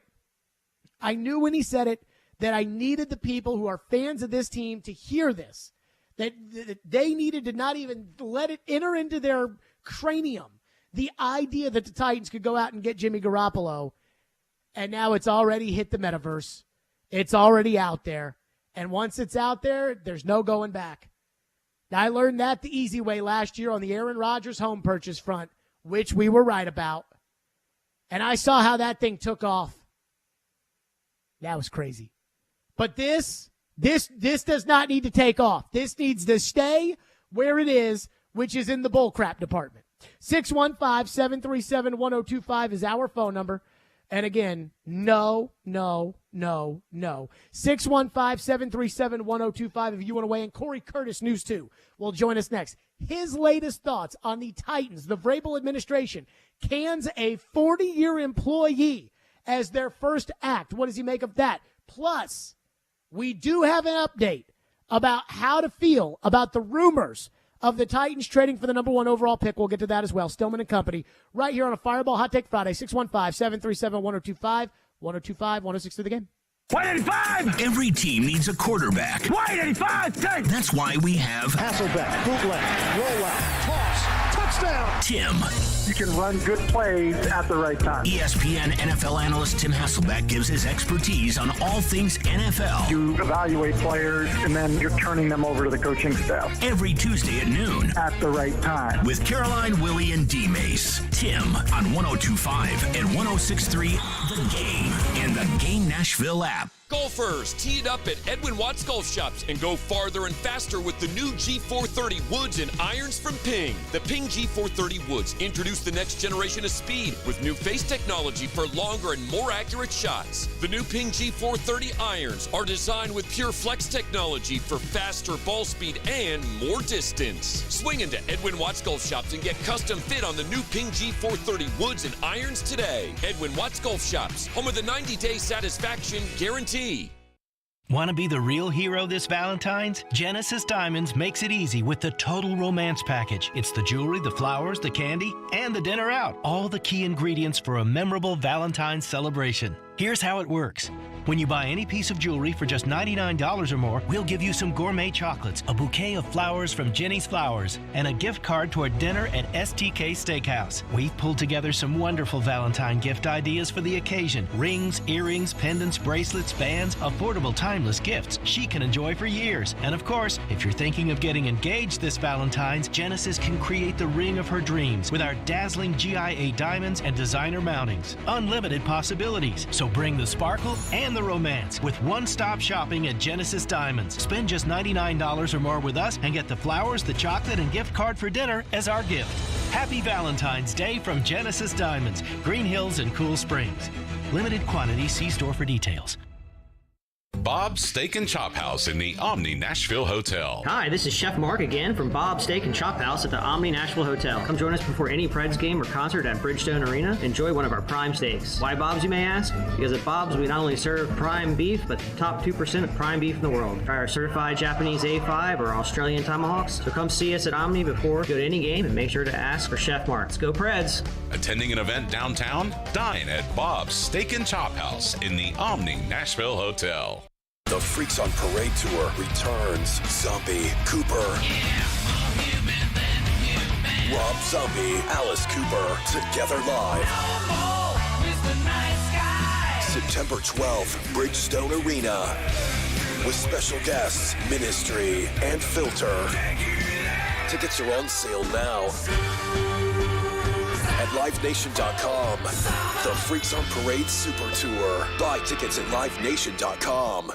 102.5 and 106.3, The Game is live and local. And now, let's meet the starting lineups. Robbie and Rex Road 6 to 9. You are talking about a team that's building a roster. Chase and Michelle 9 to 11. He's still under contract. It's not always X's and O's. Caroline, Willie, and D-Mace 11 to 2. Trades, free agents. Let's get it going. I think this is a good hire. And Stillman and Company 2 to 6. I can give you one of the best coaches in the league. And don't forget, we're your home for all things Nashville. He scored! Nashville's best sports talk, 102.5 and 106.3, The Game. Want to see our smiling faces? You can watch us on Twitch, Twitter, YouTube, and Facebook Live. We are good to go. Presented by Superbook Sports, voted #1 sportsbook in Vegas. Strong opinions and a strong personality on your drive home. This is Stillman and Company, presented by TriStar Moving on 102.5 and 106.3 The Game and the Game Nashville app. Okay, we have done some digging into these internet rumors about the Titans being interested in the #1 overall pick. Our chief Chicago insider, Ryan Porth, has let us know. Somebody tweeted me. It came from the Bears blog, which does not have a blue check mark on Twitter, but it does have like 75,000 followers, including one of my bosses at SiriusXM. So I'm guessing it's probably legit. And so the Bears blog tweeted out, Fields, #1, Fields did not become the guy last week. He became the guy in November, and the whole building loves him, and they should. And two teams have already floated offers for the first pick. Neither is Texans or Colts. Will be fun. And then some other guy on Twitter who does not have a blue check mark and has like 3,000 followers, so I'm not sure I can count it seriously, said that the Titans are one of the inquiring teams into that #1 pick. Not sure I buy it. So, again, this is people on the internet saw something. What do you think now as of right now? Now, here's what Porth said about the Bears blog. Ryan said, the Bears blog is not well liked, is wrong 75% of the time, but in rare cases has been 100% correct. He's got sources with the team, but isn't fully credible. What do we make of that? I don't know. Corey might have some insight. He's a Chicago guy. That is true. Corey Curtis, News 2, joins us now on the program. Corey, your thoughts? I think, 60% of the time they right every time, just like Brick Tamblyn. Do you think there's any chance the Titans are in the mix for the #1 overall pick in this draft? Well, I mean, here's my opinion. Why wouldn't you be? Why wouldn't you see what it would take to get up there from 11? I mean, if there's one of these guys that you like enough, why wouldn't you? We have seen it over and over and over and over and over again. If you don't have Mahomes, if you don't have Burrows, if you don't have Jim, if you don't have that guy back there, you're really up against it. Okay? See, if you're not one of those handful of teams with one of those guys, you got to find a way to get one. And, so you've got to be sure that he is one. #1, if you're going to make that kind of, because like the Bears traded the farm to move up a spot to get Mitch Trubisky, that wasn't so great. That didn't quite work out. But they tried, so I give them that. But I think I said this last week. If you don't have one of those guys, you need to be investigating your quarterback position every year to see what you can do to get one.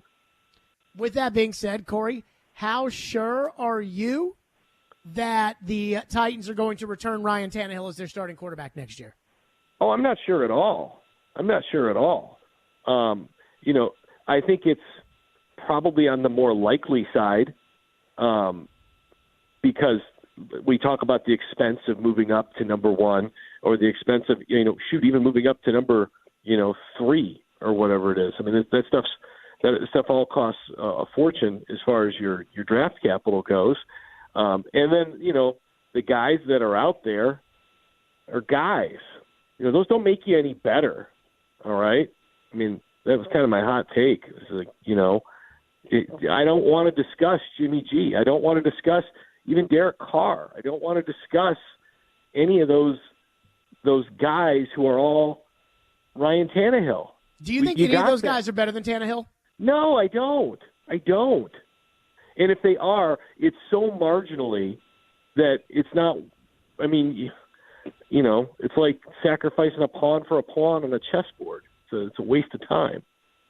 Speaking of sacrifices, I think this is the first move of the Vrabel administration. Paul Kaharski reported on it yesterday that the Titans did not renew the contract of Haas, the equipment manager, for 40 years within the organization. I was actually stunned by this. I mean, that move really pissed me off, and in large part because I know how much Haas meant to Floyd, and a lot of people have echoed those thoughts. A lot of former players have, and I have been surprised about the callers and the texters today who really are upset about this. I mean, Randy texts into the text line and says, not that they care or would do anything about it, but is there any way to let the Titans' upper management know that the fans are not happy with something like Haas's firing? It's not like they have a complaint box. They're not going to read their Twitter account. Well, what do? Blow up the poor switchboard employee? There should be some way. I do think this is a big deal, Corey. Do you? I think it's a sad way of doing business, and I think it's look, I think the way you do things every day says stuff about you, right?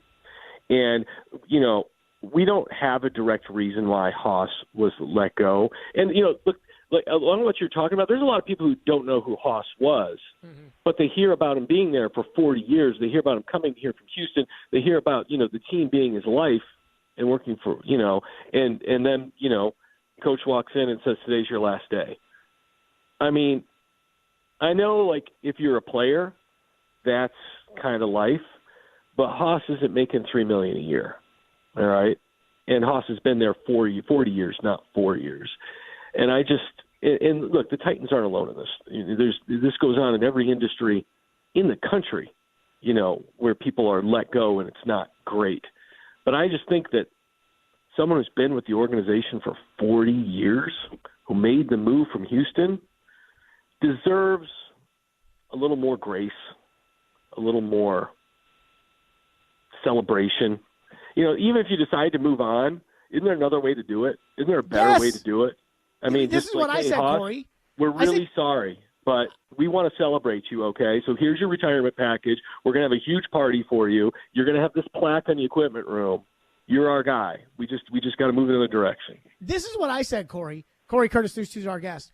You don't fire that guy. You give him some kind of position in the organization that is, almost a commemorative position that is, equipment manager emeritus or team something.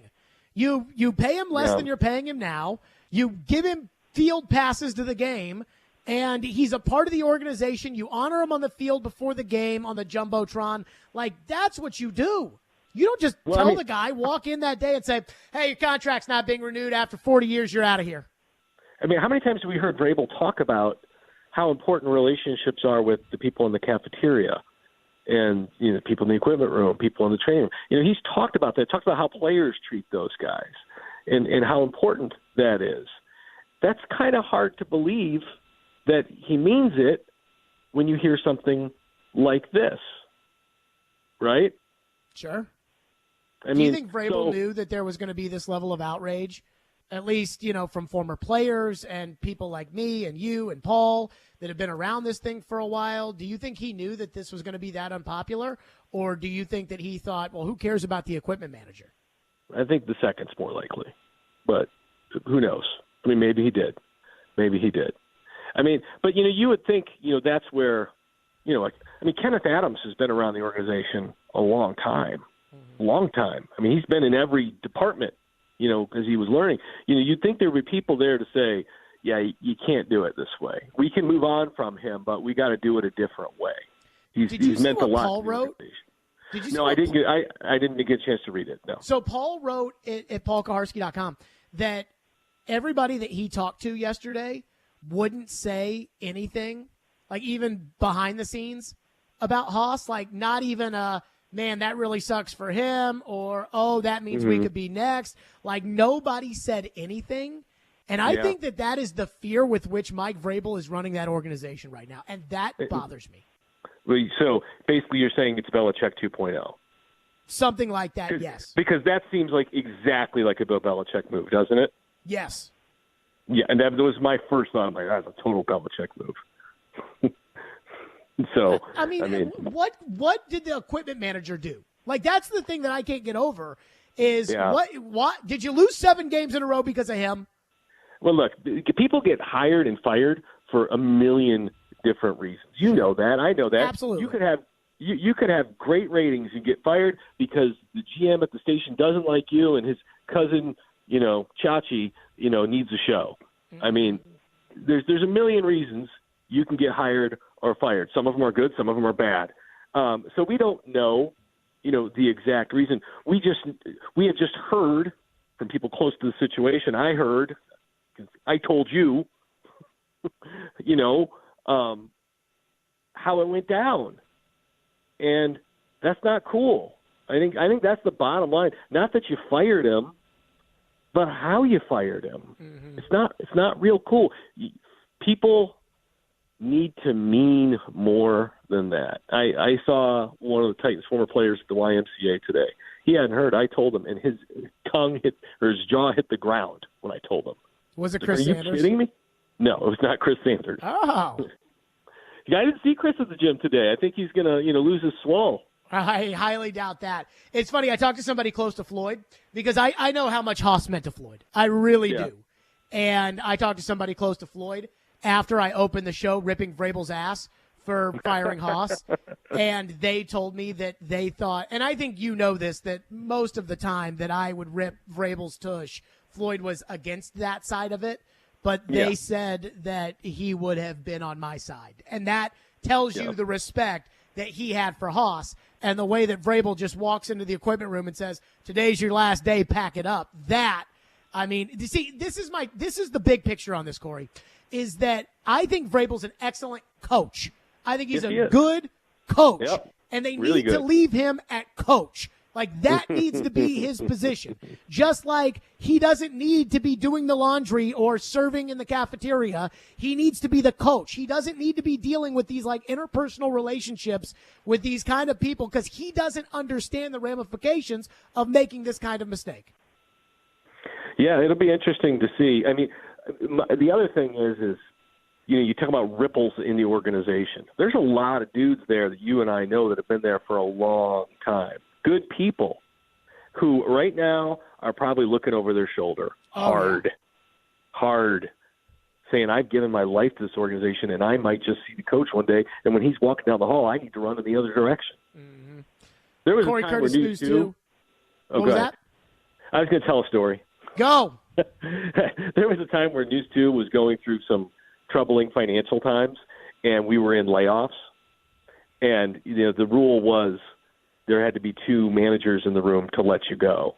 Mm-hmm. And my boss at the time asked me to come into the office, and there were 2 managers. There was him and another manager in there. And I said, no. He's like, what? I said, I am not setting foot in that room. He's like, just get in here. I'm like, not until one of you leaves. Not until one of you leaves. And I walked out, and I didn't walk into the office that day. So that was just my image of the Titans equipment staff when they see Vrabel walking down the hall now. Just, nope, I'm going the other way. Did you think you were going to get fired? Were you going to get fired if you'd walked in there? No, I don't think I was going to get fired. I don't think so either. I was just making the point of, you know what? It can be anybody. I mean, it could be. I mean, look, it could be. Like I say, it could be me tomorrow. It could be you on Monday, Jared. That's the way this life and this society is. Here's what I don't get, though, and a lot of people have asked this, and I didn't even really bring this up much, but why not Craig Aukerman? Like, Craig Aukerman keeps his job and Haas loses his? You're still beating that drum. He's the worst special teams coach in the league. Okay, you may think that, okay? You can beat that drum until the cows come marching in, but the one guy who handles that decision does not agree with you. Yeah, well, he can keep losing when they hit the snapper in the head. Well, and see how that works for him. When you trust, it's all who you trust, right? Mm-hmm. And then the results bear that out. And so, if you have to trust guys, and then at the end, you have to say, I'll never forget when I saw Mike Munchak after they drafted Jake Locker, and I said, "Do you like him?" He said, "I love him." I said, "You better, because your job's right, Don." Fair point there. Fireball Hot Take Friday. What's your hot take this week? I already burned it. Look, the quarterback situation is what it is. Unless you think you've got the next Herbert, Mahomes, Burrow, Hurts, just bring back Tannehill, because you're just spinning your wheels otherwise. But if you think you can get that guy, go get him. And I don't know if there's a price that's too steep. Corey Curtis, News 2, as always, on a Fireball Hot Take Friday. Corey, great stuff. Appreciate you. We'll talk soon. All right. Thank you much, Jared. You have a great weekend. Yep, Corey Curtis joining us on the program, as always. Fireball Hot Take Friday. Boy, I love Fireball whiskey. Coming up next, though, Matt Nagy. There was a story I was unaware of, and I heard today, and I'm not going to say it's having me do a 180 on Matt Nagy, but it certainly perked my ears up. We'll get to that coming up next. Fireball Cinnamon Whiskey. It goes down so smooth and it tastes so great. There is no better way to ignite the night than to do it with ice-cold Fireball Cinnamon Whiskey. That's right. I love Fireball Whiskey. If you're going to celebrate, you want to do so with ice-cold Fireball Cinnamon Whiskey. Why? Because it goes down so smooth and it tastes so great. So if you're having a party for the big game, make sure that you've got the Fireball stocked and ready to go. When you are purchasing your supplies for the big game, look, and you'll see Fireball there. You'll say, Jared told us, and you'll put it right there in that shopping cart. That's Fireball Cinnamon Whiskey. Goes down so smooth and it tastes so great. Be 21 years or older to enjoy, and please enjoy responsibly. Fireball Cinnamon Whiskey. When you want all the Going in and the score. Blast the score. He wrist one, they score. and don't forget the Oh, what a stop. Sliding across to make the save. Backhander, nice stop. when all you want is Smashville. We have you covered. Hear every Predators game right here. We are your home for Smashville. 102.5 and 106.3 The Game and the Game Nashville app. Hi guys, it's Mark with Hillside Medical Clinic. Are you struggling with erectile dysfunction and sick of the pills? Well, we have a major medical advancement that has helped thousands of men. Our wave technology is backed by 60 clinical studies, including from Cambridge University. It's been shown to increase blood flow by repairing blood vessels. No pills and no side effects. If you're ready to put a stop to your ED, call us now, and not only will the assessment and blood flow ultrasound be free, but will also include something unique that produces powerful results in the bedroom. You're going to love that one, guys. Trust me. This unprecedented offer is worth $600, but it's free to those who call in the next 2 minutes. Call 615-576-5000. That's 615-576-5000. Guys, put a stop to your erectile dysfunction and get your life back. Call Hillside Medical Clinic now to qualify. 615-576-5000. In St. Pete, Clearwater, Florida, every day is a great escape. With 35 miles of white sand, there's no better place to get away. So let's explore the secluded beaches of Fort DeSoto or paddle our way around Honeymoon Island. Let's kick back, kayak, and catch crimson sunsets. Let's trade snow boots for bathing suits. Let's make today and tomorrow a beach day. Let's shine. Plan your escape at visitstpeteclearwater.com. Hey, you think mortgage rates are still super high? Well, think again. Rates have plummeted to a 5-month low. Hey, Willie Donick here. Call my friends at Loan Pronto now to see how low rates are. It may be time to do that refinance you've been putting off, or time to get back to house hunting. If you're like a lot of people, you've got way too much credit card debt right now, and you're getting fleeced with 20+% interest charges every month, or maybe your current home rate is over 6%. So if that applies to any of you, listen, you can get a quick, easy refi at Loan Pronto. Wipe out all those cards. Close in about 14 days and cut your overall expenses by $500 a month or more. How does that sound to you? Right now, Loan Pronto is doing refis with APRs in the 4s. So call now to take advantage of this big rate drop. Get those credit cards to zero. Start that home improvement project, or get out of that 7% loan you were forced into last year. Here's the phone number, 615-499-5780. That's 615-499-5780, or go to loanpronto.com. Equal housing lender, NMLS 166-1781, subject to lender approval, NMLSconsumeraccess.org. when you want live and local. If they were just better at the offensive line. You can be a contender in the AFC again. They've had more winning seasons than not. 102.5 and 106.3 The Game has you covered. Looking for some national programming? Why do I want to get a running back like that 5 more years? The AFC now is so deep at quarterback. Check out 94.9 The Fan. Nashville's home for all things sports is 102.5 and 106.3 The Game and 94.9 The Fan. Hey Nashville, this is Eli Gold, voice of the Alabama Crimson Tide, and you're listening to Nashville's best sports talk, ESPN 102.5 The Game.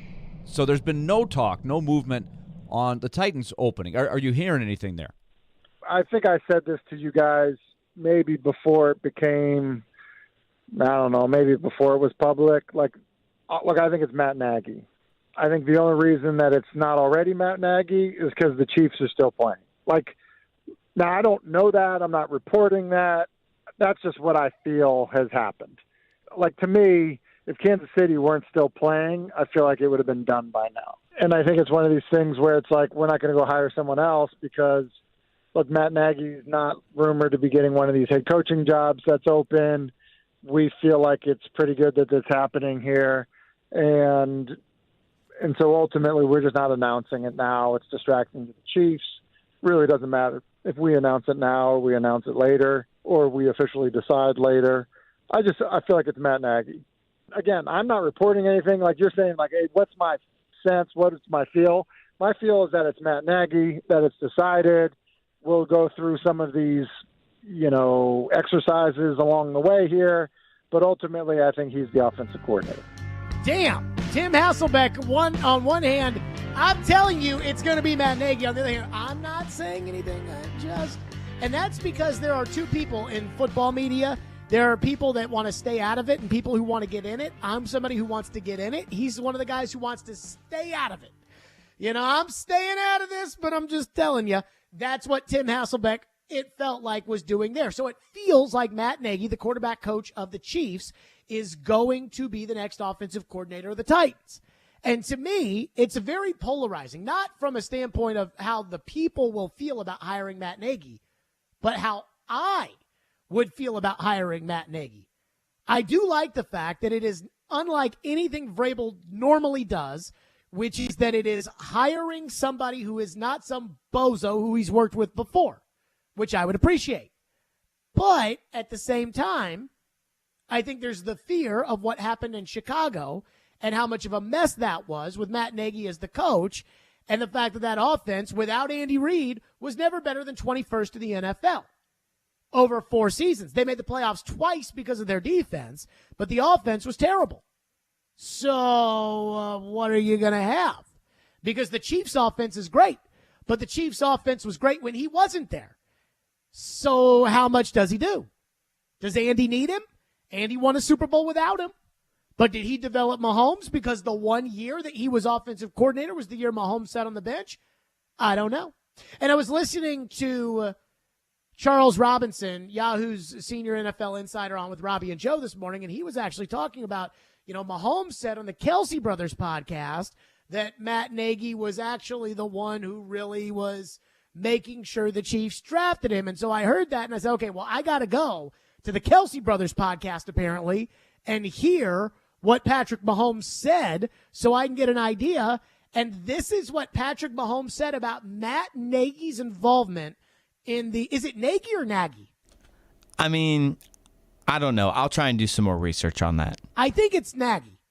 Matt Nagy's. We've heard both. This was what Patrick Mahomes said about Matt Nagy's involvement in his draft process. The first day that I met Coach Reid was at the facility. We had the meetings, the top 30 visits. So I was in there for 5 hours. He's just going through plays, and I'm going to give you all the inside scoop. Matt Nagy, who was the offensive coordinator then, he really liked me, so he gave me the plays they were going to go over the night before. So Coach Reid's finding out here live on New Heights podcast. Oh my gosh, Matt Nagy! How could you? Let's go. And so of course I crushed the meeting. I stayed up all night studying those plays. It's man, this kid is locked in. We got ourselves a winner here. So let me say this.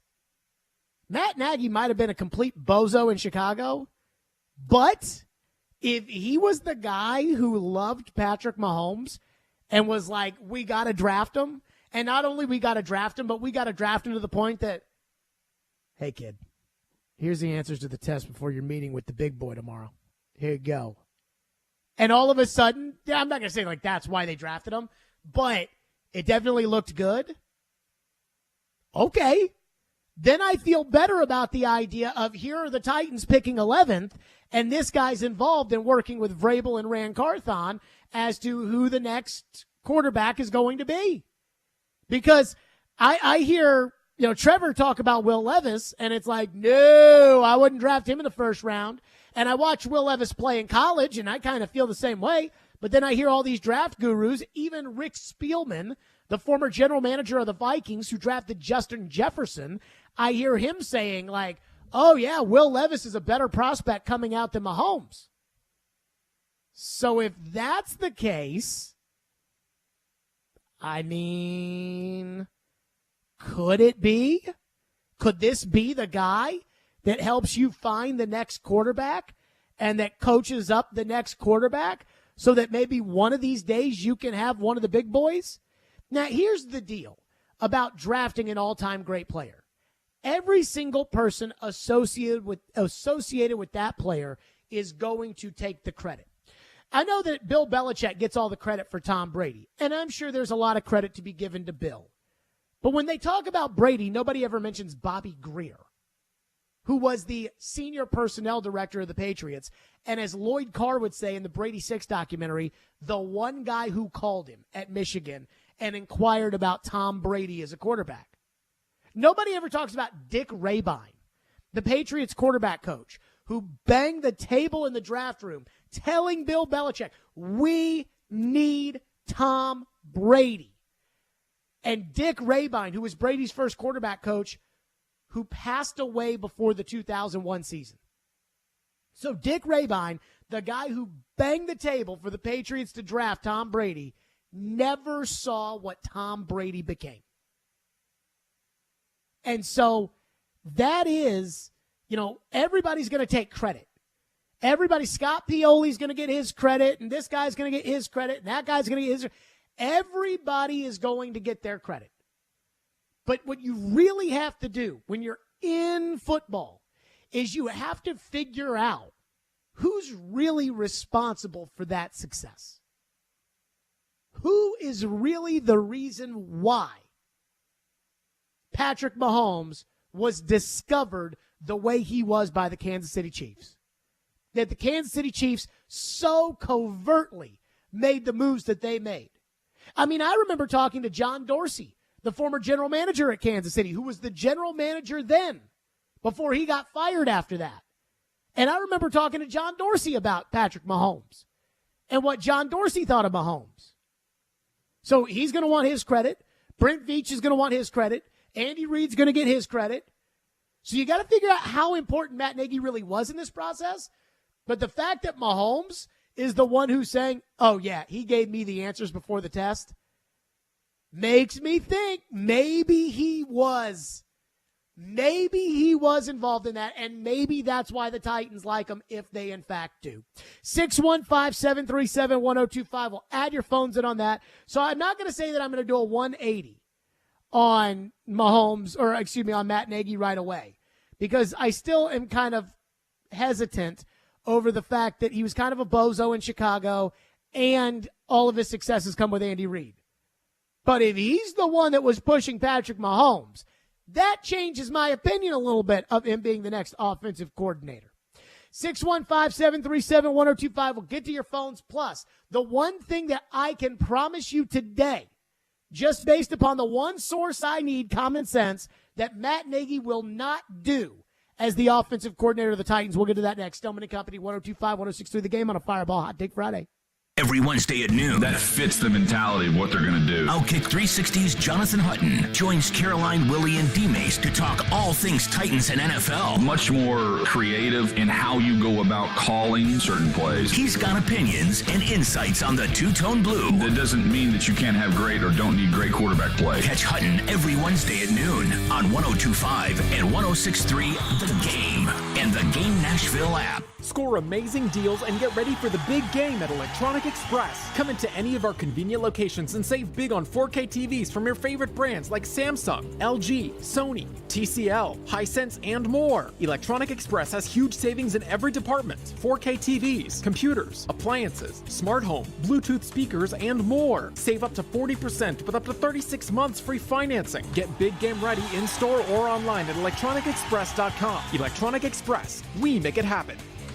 Here's a Valentine's reminder from Genesis Diamonds. It's not just the thought that counts, it's the effort too. So let Genesis Diamonds turn your Valentine's Day gift into a grand romantic gesture with our Ultimate Valentine's Day package. Right now, when you spend just $99 or more at Genesis Diamonds, we'll give you gourmet chocolates, a bouquet from Jenny's Flowers, and a gift card toward a romantic dinner at STK Steakhouse. It's just one stop at Genesis Diamonds and you create a total romantic experience. You simply choose which ring, pair of earrings, or bracelet or sparkling pendant best matches your special someone, and we'll take care of the rest. And as always, we'll guarantee the best value price with no commission salespeople. The Ultimate Valentine's Day package. Jewelry, flowers, dinner, and candy from Genesis Diamonds. Sure does make it look like she's worth the extra effort. And that's the thought that really counts. Hurry in now because packages are limited. Genesis Diamonds in Green Hills and Cool Springs.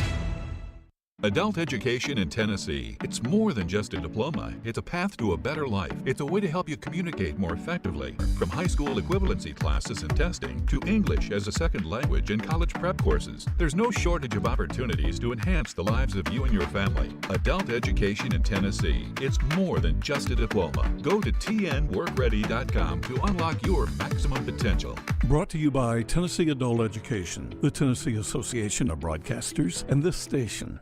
Texting enrolls you in a recurring automated marketing text messages. Consent not required to purchase. Message and data rates may apply. Nice run. It's great being back out on the mountain. You sort of disappeared for a while. Everything okay? Between you and me, it was lower testosterone. Lower T? Yeah. The doc told me once you hit 40, your body has less free testosterone, and that can make it harder to stay in shape. That's why I started taking Nugenix Total T. It's made a huge difference. Oh, I've seen that on TV. Is it for real? For sure. It's the #1 doctor-recommended testosterone booster. It boosts free and total testosterone levels to help you get back the drive and energy from your youth. My wife, my boss, my kids, everyone has noticed the change in me. Do they still give out complimentary bottles for people to try for themselves? Yes, just send them a text. Guys, text CHEST to 321-321 right now for your complimentary bottle of Nugenix Total T. Nugenix is the #1 selling testosterone brand at GNC and Walmart. Plus, text now and we'll include a bottle of Nugenix Thermo, our most powerful fat incinerator ever, to help you get back in shape fast, absolutely free. Text CHEST to 321-321. That's CHEST to 321-321.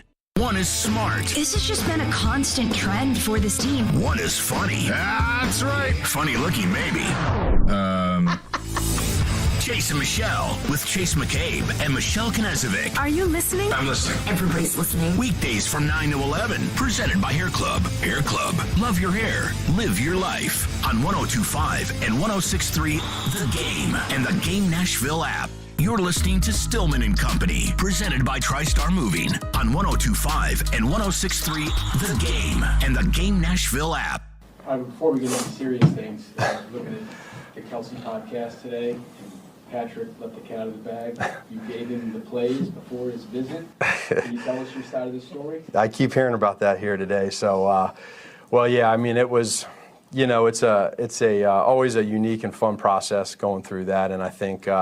You go back to that time when every year you're prepping for different positions, different players, et cetera, and it's such a lengthy, grueling process. And obviously we all had, I think it was very safe to say that there was a major consensus in our building of who we liked. And so me being the coordinator / quarterback coach, I could have a little part of that to be able to, you know, help out and see where he's at. And so I just know that Coach Reed and Veacher and a lot of other people in that building really like Patrick. Maggie gave him I guess, some of the plays and the checks before the top 30 visit. Are you aware of this? Were you a part of this in any way? And your reaction to it? Seriously? Geez, I didn't know that. Man, would have never taken them. Okay, that is Andy Reid. Here, Matt Nagy's like, hey, a lot of us really liked Patrick Mahomes. I obviously really liked Patrick Mahomes. Andy liked him. Brent Veach liked him. Everybody liked him. And Andy's like, oh, I guess we should have never picked him. Ha, ha, ha, ha.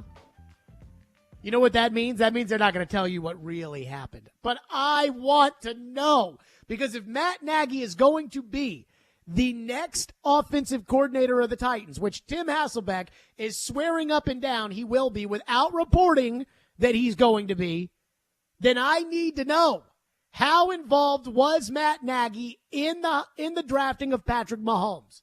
And I need to know the truth. And they're never going to tell you. But I want to know. Because the reality is, the big next step is who's going to be the next quarterback for the Titans. Not for this season. I think it's going to be Tannehill. I think most people think it's going to be Tannehill. And I think it probably should be Tannehill. But who's going to be the next era quarterback? And that is the one thing that I thought John Robinson deserved before he got fired, is I thought he deserved the opportunity to pick the next quarterback, because I felt like he had gotten this one right with Tannehill. So I figured they had done a lot of winning, and Mariota wasn't his guy, and so he had picked Tannehill, and they had done a lot of winning, and so Robinson should get to pick the next quarterback, but I guess he didn't. But that's the next thing. Who's going to be the next quarterback? Mike Vrabel is not qualified to pick the next quarterback. Ran Carthon, I have my reservations about. He was fourth in command in San Francisco. We know who picked the quarterback in San Fran. I laugh because when it comes to talking about Brock Purdy, Ran Carthon talked about how the area scout and Brian Greasy were the ones who really went in about picking Brock Purdy. And that's probably true. And then Ran Carthon on the Adam Schefter podcast, he gave a shout out to John Lynch and Adam Peters. And he clearly left out Kyle Shanahan. But who do you think really gets the credit for Brock Purdy becoming Brock Purdy? Shanahan. Shanahan's the quarterback guru. Shanahan's the one who made Matt Ryan the league MVP. So if you're going to do, you got to figure out, okay, who deserves the credit? Who's going to pick the next quarterback? Vrabel is not qualified to pick the next quarterback. He never played quarterback in the NFL. He played a little bit of offense in the NFL, but not a lot. He's never evaluated quarterbacks before outside of just, as the coach who was second in command. He's not a guru. He needs a true offensive guy that knows what he's doing to sit there and say, okay, this guy is a good quarterback. That's what he needs. And he's not that. Matt Nagy might be that guy. If Matt Nagy was good enough to go scout and get Mahomes, then he was good enough to be that guy. The second thing, and I think a lot of people were talking about this yesterday when we talked a lot about Matt Nagy, which was, do you think Matt Nagy can fix Malik Willis? Do you think he can develop Malik Willis? I heard D-Mace on the Midday Show talk about Greg Roman as a possible offensive coordinator candidate. And Caroline was like, you want to run Lamar Jackson's offense with Ryan Tannehill, which Greg Roman also was Alex Smith's coordinator, but I see her point. And Derek was like, well, you could do it for Malik Willis. And I love Derek, and I heard that. I'm like, they're not doing anything for Malik Willis. Malik Willis stinks. And there was nothing that Malik Willis showed you that makes you think he's not going to stink. How many times has a quarterback that didn't have enough talent to go number 1 overall like Trevor Lawrence did, how many times has that quarterback had a bad first year? Showed you nothing in that first year that makes you think he can play in the NFL. And then the team says, we're going to invest more in this guy. Ryan Leaf might be the only example of that. I one time asked Mike Mularkey about why he thought his coach of the Titans, he was going to be able to do better in terms of developing Mariota than he developed J.P. Lossman in Buffalo, who was a first-round pick, and Blaine Gabbert, who was a first-round pick and a high first-round pick in Jacksonville. And Mike Mularkey said, well, with all due respect to those guys, Marcus is just better than them. And I went back and looked at it. Mularkey came in year 2 of Blaine Gabbert, and he benched him halfway through the season. That tells me that he knew right away Chad Henne was better. That he had Chad Henne and Blaine Gabbert, and he knew right away, I'd rather have Chad Henne. But because the big investment was made in Blaine Gabbert, they had to kind of stick with it and see where it went. But no offensive coordinator is coming here for Malik Willis. Malik Willis is awful. And so, do you think that you can develop Malik Willis? No. I kept saying this at the time and people didn't want to hear it. Malik is not even a backup yet in the NFL. Malik may never be a good enough passer to be a backup in the NFL. And you want the new offensive coordinator to come here? And you want him to focus his time and energy in developing this guy who's not good enough to be a backup quarterback right now? No. No. No. No. No. Texter into the text line says, didn't Matt Nagy draft Mitch Trubisky? No, he did not. In fact, Mitch Trubisky went number 2 overall in that draft that Mahomes went 10. Here's the crazy thing about both Mahomes and Josh Allen. Both Mahomes and Josh Allen were decent draft prospects that had boom or bust potential, as do most quarterbacks who are drafted high in the first round. Very few are Trevor Lawrence or Joe Burrow. But when it comes to those two guys, they were taken by 2 teams that had made the playoffs the year before because those teams found ways to creep up in the first round and jump up and take them. But if that guy had been going number 2, Kansas City never would have been able to get Mahomes. If Josh Allen had gone number 1 to Cleveland as opposed to Baker Mayfield, Mel Kiper Jr., and we all give Mel a bunch of crap, but Mel Kiper Jr. did have Josh Allen as his number 1 quarterback of that class. And if he was the Cleveland Browns, he would have taken Josh Allen with that pick. There's no way Buffalo could have climbed up to 7 to take Josh Allen. There's no way they could have gotten to 1, whereas they were able to get to 7. So that's what makes kind of this process. The 4 guys, and I hate including Anthony Richardson in this because I don't think he's very good, but the 4 guys, Bryce Young, C.J. Stroud, Will Levis, Anthony Richardson. If one of those guys is a next superstar, like an Allen or a Mahomes, you better hope it's the 3rd or 4th guy. Because at 11, you are not getting up to get the number 1 guy. 615-737-1025. For the first time this offseason, we are going to spin the quarterback carousel, and there are a bunch of freaking teams that are on the quarterback carousel, and we will do that next. Stillman & Company, Fireball Hot Take Friday, 615-737-1025, 1025-1063 The Game. You watch the game. Sliding across, making the stop, UC Sarah. We talk the game. That wraparound goal by Sanford was a beaut. Tanner Janot, Ryan Johansson gets on the board. We are the game. Nashville's best sports talk. 102.5 and 106.3 The Game and the Game Nashville app. ElectronicExpress.com. We make it happen. The National Wild Turkey Federation is celebrating 50 years of conservation delivery during this year's convention and sports show, set for February 16th through 18th at Gaylord Opryland Resort and Convention Center in Nashville, Tennessee. Come celebrate the golden anniversary with members, volunteers, partners, and countless outdoor enthusiasts. You can expect the same great nightly events, quality entertainment in the watering hole, and the latest gear from more than 450 companies featured in their exhibit hall. For more info, go to nwtf.org.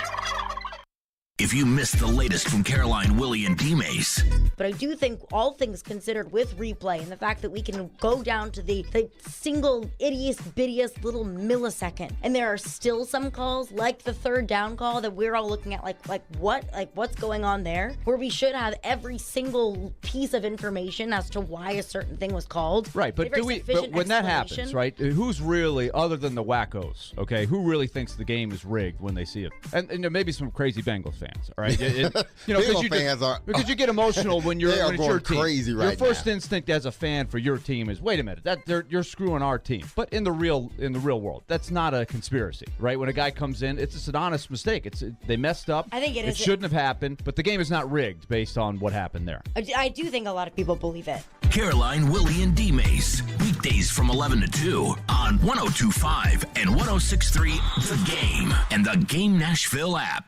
Hey guys, it's the new year. We popped the champagne, kissed at midnight, and it's time to make a new start. But if you aren't popping like you used to because of erectile dysfunction or low testosterone, maybe your new start should be making a call to the Tennessee Men's Clinic. You see, ED is just a medical condition affecting men of all ages. But the good news is that ED is highly treatable. In fact, the medical experts at the Tennessee Men's Clinic have successfully treated thousands of men, with ED treatments having success rates as high as 90%. And with a variety of ED treatment options, including acoustic wave therapy, they can likely find the right one for you. You might even find your cork is popping like it hasn't in years. Plus, their low T treatments are highly effective. So many men have experienced life-changing results, from increased energy to more productive workouts, feeling more rested, and enjoying a greater sex drive too. So make 2023 the year you get free of ED and low T. Make an appointment. Your initial visit is only $99 and includes a more comprehensive approach, including a testosterone lab panel and a medical consult. Call 615-208-9090 or go to TennesseeMen'sClinic.com. Visit our website to learn more, including side effects. Treatment sex drive results vary.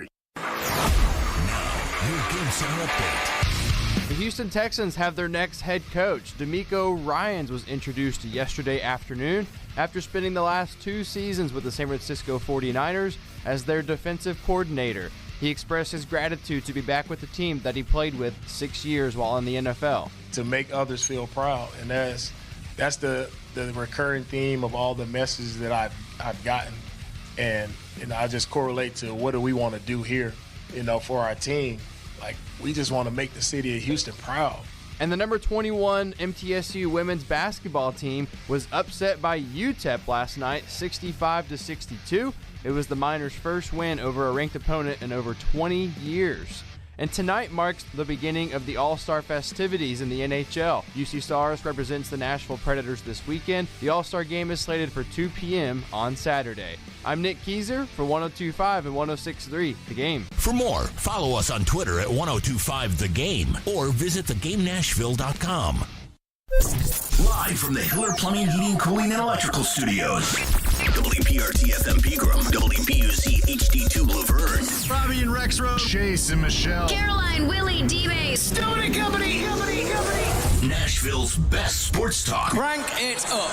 102.5 and 106.3. Cranks it, he scores. On both sides of the one big possession. Touchdown, Middle Tennessee. The Game. A Cromwell Media Station. Where you have a voice. He had a competent coaching staff. You just play terrible and you keep playing. And we have strong opinions. What a whiny freaking crybaby response. This is Stillman and Company with Jared Stillman. Presented by TriStar Moving on Nashville's best sports talk, 102.5 and 106.3 The Game and the Game Nashville app. Stone & Company is delivered by TriStar Moving, 102.5, 106.3 The Game, streaming live on Twitter, Twitch, YouTube, and Facebook Live, thanks to Superbook Sports, live from the Hiller Plumbing, Heating, Cooling, and Electrical Studios. Fireball Hot Take Friday. News from Adam Schefter. I'm not going to say breaking news because it's not worth me saying breaking news. So, Derek Carr is going to be cut by the Las Vegas Raiders. But the Raiders are desperate to work out a trade because they'd like to get something in return. Now, Derek Carr has a no-trade clause, and Derek Carr has said that he is not going to extend the deadline for the Raiders to cut him, which would be 3 days after the Super Bowl.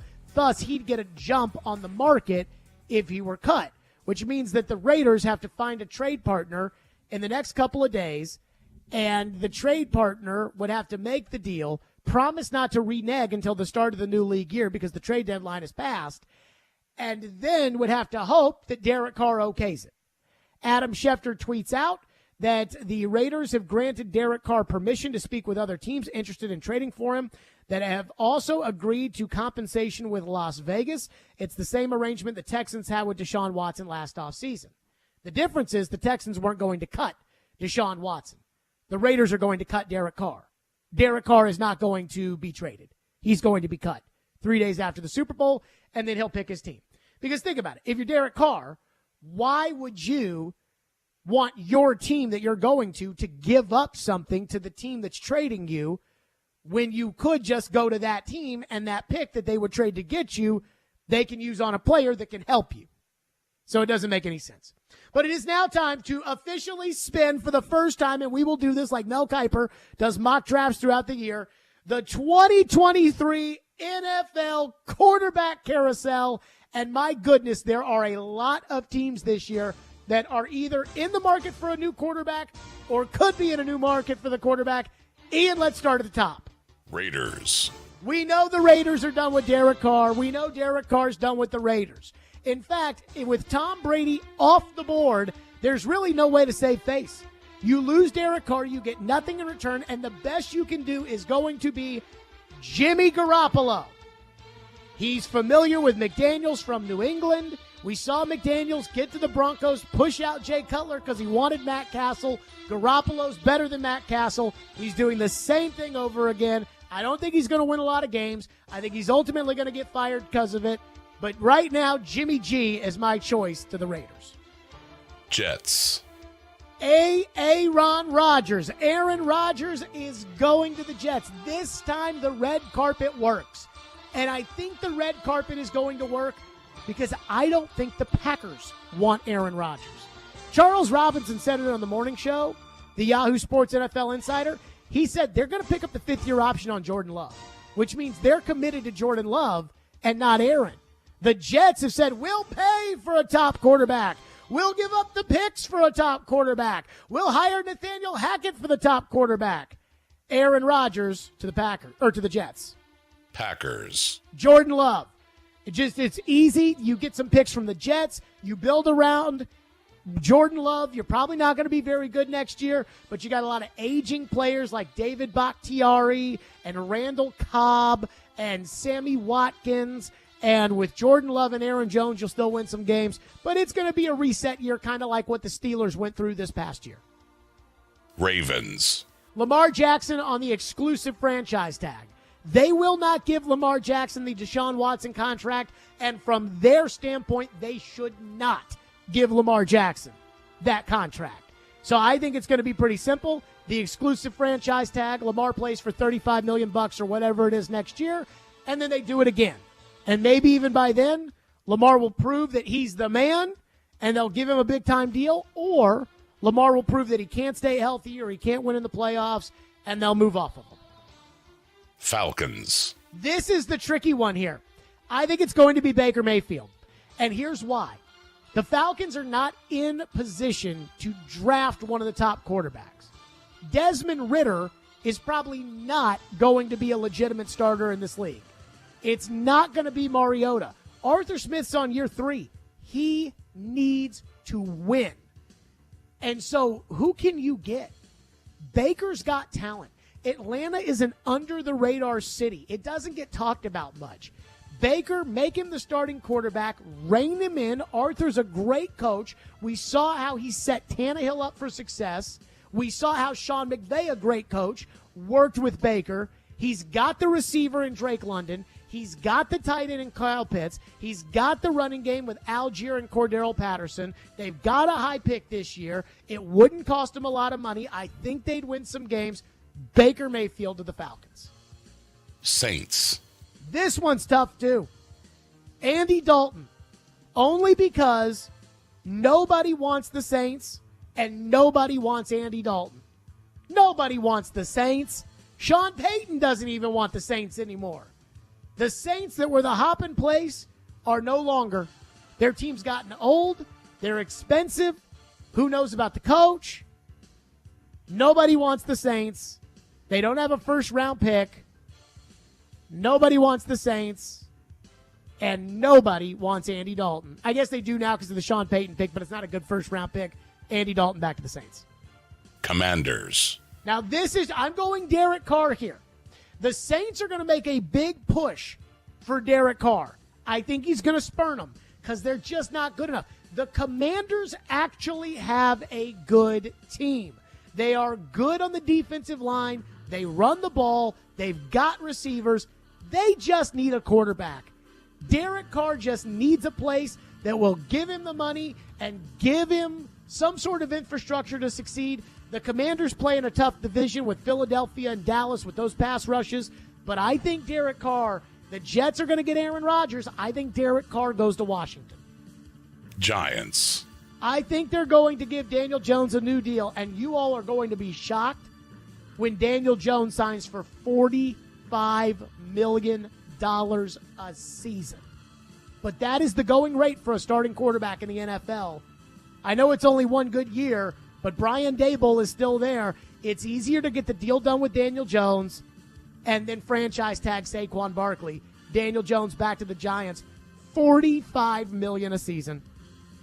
Seahawks. Geno Smith, but on the franchise tag. And here's why. They have to make that decision in March. They draft in April. They have the 5th overall pick in the draft. They will be in position to get one of these quarterbacks. But if a player who's really, really good's there and you can't pass him up, you take the player and you build around Geno Smith. If the quarterback's there, you take the quarterback, and then you can trade Geno Smith off of the franchise tag if there's a team in the draft that wants a quarterback and can't get it, or you can rescind the tag if Geno hasn't signed it. Taylor Huntley, the Pro Bowler, to start for the Buccaneers. Texans. Bryce Young. He's the best quarterback in the draft. Whether they get him at number 1 by moving up with the Bears or whether they draft him at number 2, they will get Bryce Young. Even though he's undersized, he's the only quarterback that I watched in college football where I said, wow. When I watched him, I was wowed. Just like I was wowed by Joe Burrow. To be fair, I didn't watch Zach Wilson play. I didn't watch Trey Lance play. I watched Matt Jones play. I was never really wowed. I watched Tua play. I was never really wowed. You want guys with the first pick who are wow. John Elway at Stanford, wow. Bryce Young's a wow. Even though he's undersized and susceptible to injury, I think the Texans will get Bryce Young. I think he's the best guy. I think that's who they'll get. Colts. Will Levis. He has all the measurables. Colts are at 4. Maybe they'll get duped into moving up. The owner's stupid. The general manager's stupid. They do all kinds of stuff. He has all the measurables, and he's got all the tapes on all the throws on tape that could make you think that Will Levis could be the next Justin Herbert. I think Jim Irsay will take the cheese, and they will draft Will Levis this year. Panthers. C.J. Stroud. I think Stroud might be the third quarterback off the board. They will find their way to him. Whether it's mortgaging the farm to move up from 9 to 3 with Arizona or 5 with Seattle, I do think after all their years, David Tepper bought the team. He wants a quarterback. He's tried everything. He's going to do whatever it takes to go up and draft one of them. I think the one he'll draft is C.J. Stroud. 49ers. It's Brock Purdy's job if healthy. But the Brock Purdy injury, while it's bad for them and was terrible for them on Sunday, the Brock Purdy injury will allow them to justify keeping Trey Lance on the roster. Now they need to have the 2 quarterbacks. And both guys understand it. And I think there will be a little bit of a camp battle, but ultimately I think Purdy's going to be the guy if he actually returns in 6 months. But this time last week, I think they had to deal Trey Lance. Now that Purdy's hurt, I think they have to keep Trey Lance. It will be Brock Purdy, though. Titans. Ryan Tannehill. I said that the Saints and the Bucks, and those were tough to pick. This is easy.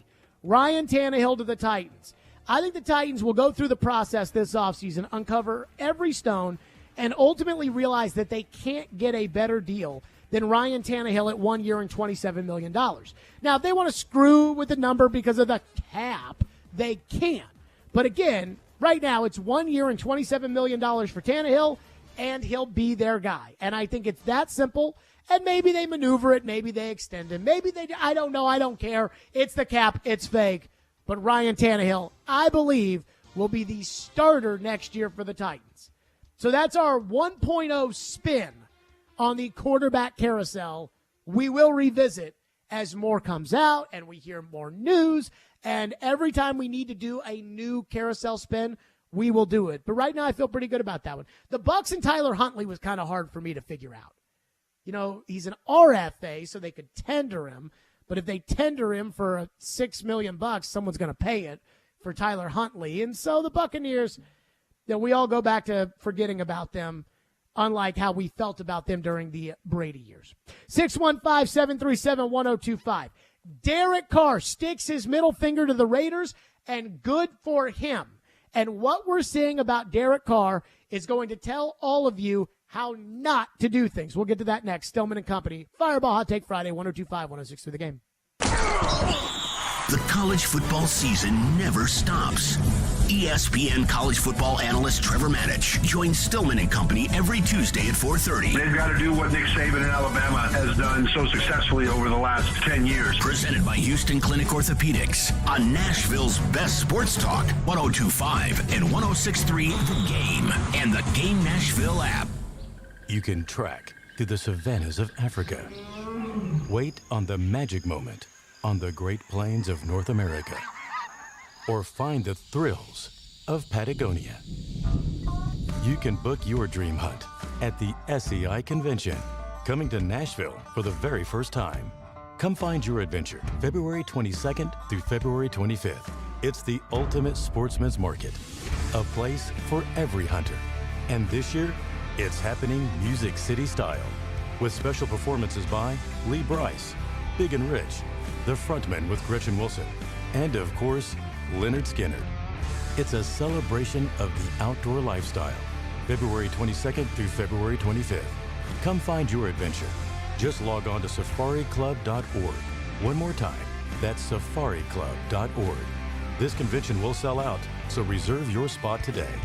Come find your adventure. Want to be the real hero this Valentine's? Genesis Diamonds makes it easy with the Total Romance Package. It's the jewelry, the flowers, the candy, and the dinner out. All the key ingredients for a memorable Valentine's celebration. Here's how it works.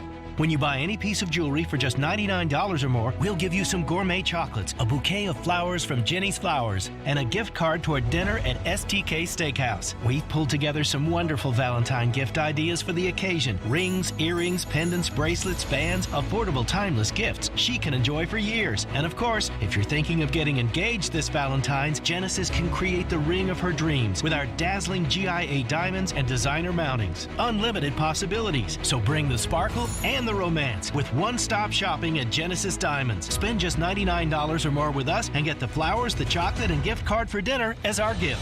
Happy Valentine's Day from Genesis Diamonds, Green Hills and Cool Springs. Limited quantity. See store for details. Imagine her delight when she unwraps a luxurious spa day from A Moment's Peace, the ultimate day spa and salon in Cool Springs. We're open all day to help you in person or by phone or online at amomentspeace.com. And whether you spend a little or go lavish, you're a thoughtful romantic this Valentine's Day. Time's up, so stop in at A Moment's Peace in Cool Springs across I-65 from Galleria Mall at the intersection of Carruthers Parkway and Bakers Bridge Avenue. Call or click right now, 224-0770. Online at amomentspeace.com.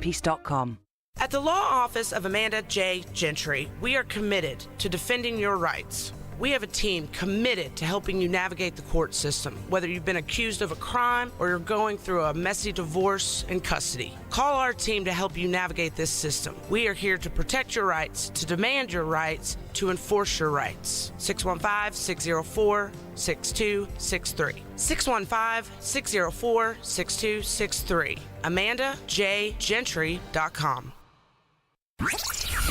Anyone want to tell me what happened? Did you miss any of today's show? It's okay. It's fine. Don't worry. Subscribe to the Stillman and Company podcast on Apple, Spotify, and other podcast platforms, or by going to thegamenashville.com. All right, I'll give it a shot. Strong opinions and a strong personality on your drive home.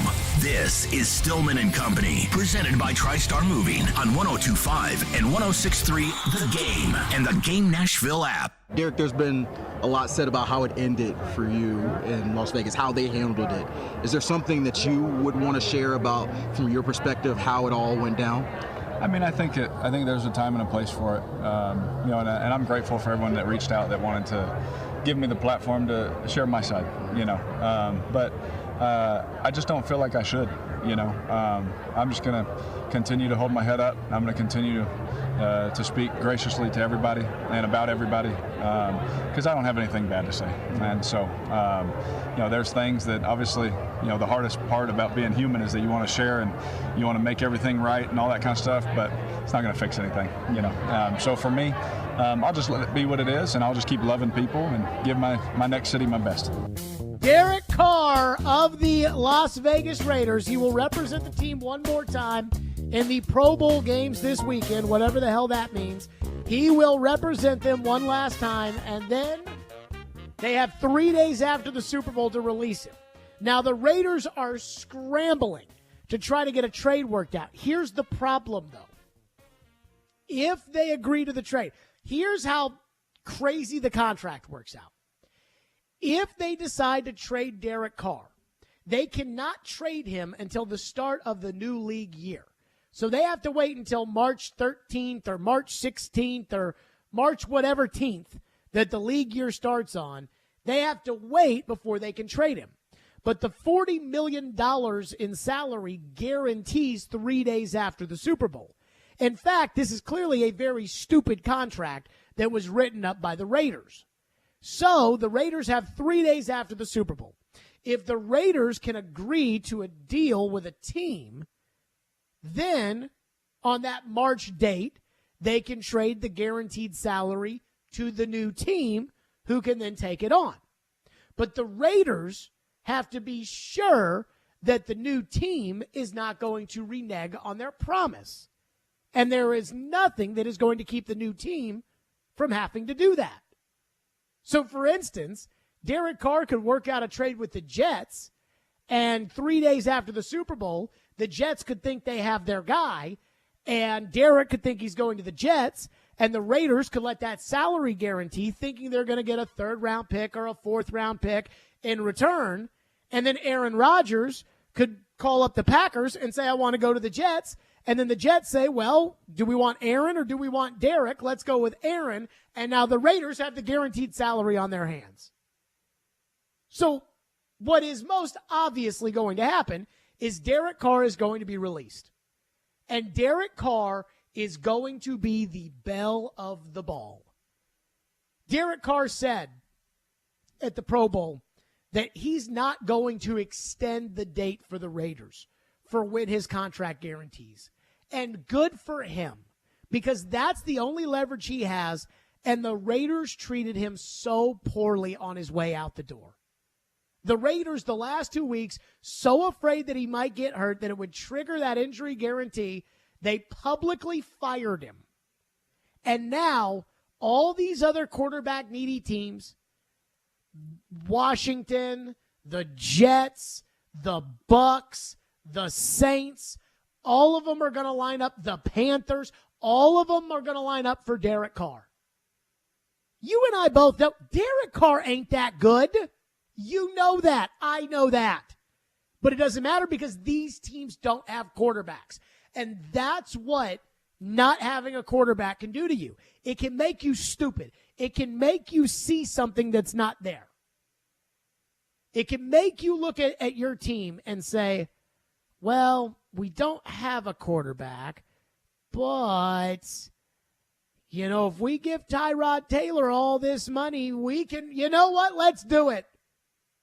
It can make you stupid. See Cleveland. It made them stupid last year. Not having a quarterback. Seattle didn't have a quarterback, and they waited it out. And everyone said, oh, they should go get Jimmy or they should go get Baker. And Seattle's like, those guys aren't better than Geno Smith. We'll just go with Geno. And now Geno is in the Pro Bowl. So the Raiders signed Derek Carr to an extension. I actually looked this up today. The Raiders didn't have to sign Derek Carr to an extension, but they did. They signed him to a fake extension that guaranteed after the year. Derek Carr said at the time, I want to either be a Raider or I want to be on the golf course. Josh McDaniels said at the time, this shows our commitment to Derek. None of it was true. There is no commitment. Derek Carr is going to play somewhere else. And the Raiders' extension really meant nothing. But what it did do is it has now screwed the Raiders on compensation that they would get for Derek Carr. And you say, what do you mean? Had they not extended Derek Carr and had they let him play this past season and run out his contract, then Derek Carr could have signed somewhere else for all these teams that would have lined up for him, and they would have received a compensatory pick in next year's draft in exchange for Derek Carr. Derek Carr's going to sign a real contract, so they would have gotten a third-round pick in return. Instead, because of this phony contract, now they have to trade him or release him. If they release him, they don't get a comp pick. Nobody's going to trade anything good for him, so they're not going to get a pick in return for Derek Carr. So what good did that extension do for you? It didn't do anything. Stupid. Now who are the Raiders going to get? They're picking 7th, and Fitz said yesterday that everybody's trying to get ahead of the Colts and that the Raiders at 7 may be on the outside looking in for one of these quarterbacks, and we don't even know if these quarterbacks are any good. So there's Jimmy Garoppolo. That's it. So Josh McDaniels, who's never won as a head coach, has all these good players, is kicking out the quarterback because he thinks he can do better, and it's going to be for Jimmy G. And they're going to get nothing in return for Derek Carr. And yet Josh McDaniels, the smartest guy in the room who drafted Tim Tebow, now has a quarterback that he can't trade, and he's going to have to release that half the teams in the league are going to try to sign. They did Derek Carr wrong, but more so, it was dumb. I can't believe they did what they did. You're going to get nothing in return. Wow. So when it comes to the Derek Carr and all the trade, and that's going to be the buzz next week. And maybe I'm wrong. Maybe somebody wants to get out in front of it, so they say we'll give up a 6th round pick because we want to get out in front of it. We want to be done with it. We want to make sure that we get him and don't have to compete with these other teams. Man, the belle of the ball. And congratulations to the Raiders. I have to believe the Raiders thought they were getting Tom Brady. And they got duped. And so now they're stuck. They're stuck with Jimmy G. Wow. Phone lines driven by WilsonCountyHunter.com. Somebody says that I called Derek Carr a quitter after he got benched and left the team. Did I? I don't know. I don't think I called him a quitter. I'm not sure. That doesn't quite ring a bell, no, those words in particular. But they dumped him. And they're going to get a worse Mariota. I think Mariota we kind of called a quitter. Mariota. That's it. The Mariota, Arthur Smith. And I didn't say Mariota was a quitter. I said Arthur was calling Mariota a quitter. Someone quit on or something like that. Yeah. Mariota quit on the Falcons when they benched him for Desmond Ridder. He said, oh, my knees hurt. Yeah. Marcus quit, which I hate. But not Derek Carr. Derek Carr. I have respect for Derek Carr now. I don't want him to be my quarterback, but I have respect for Derek Carr. 615-737-1025.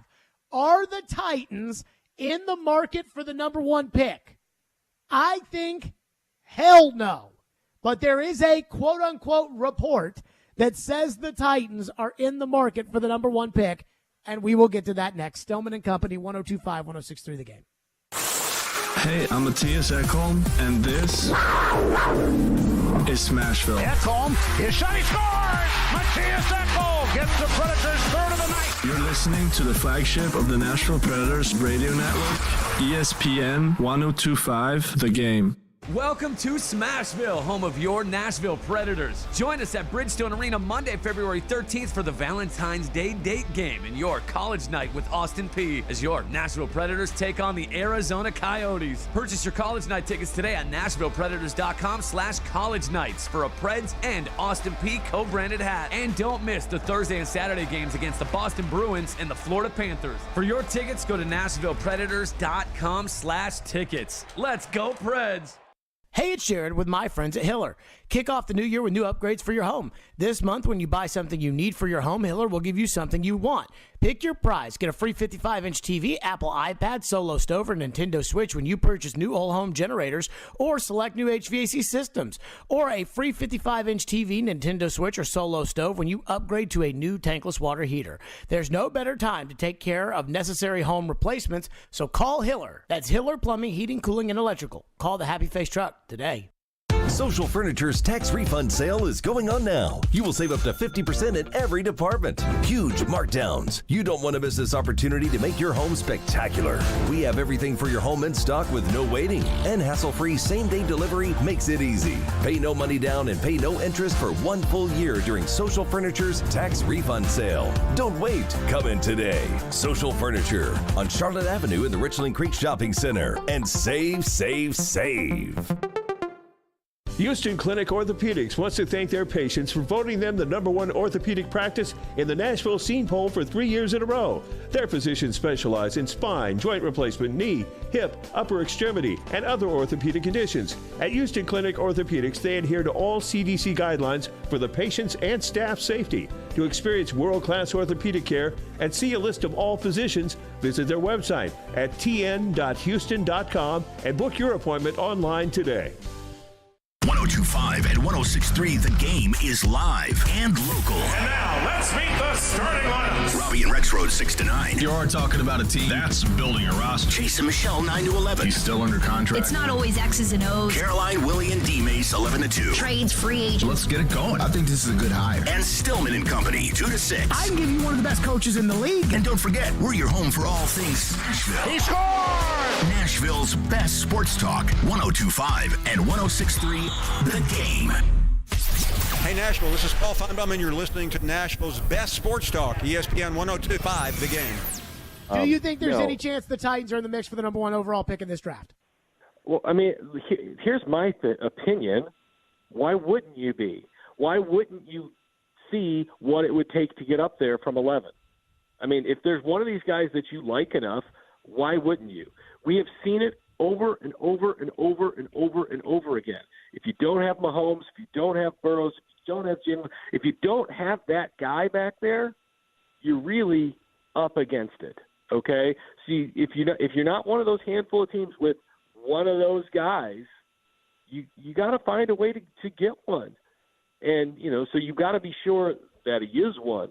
Number one, if you're going to make that kind of, because like the Bears traded the farm to move up a spot to get Mitch Trubisky, that wasn't so great.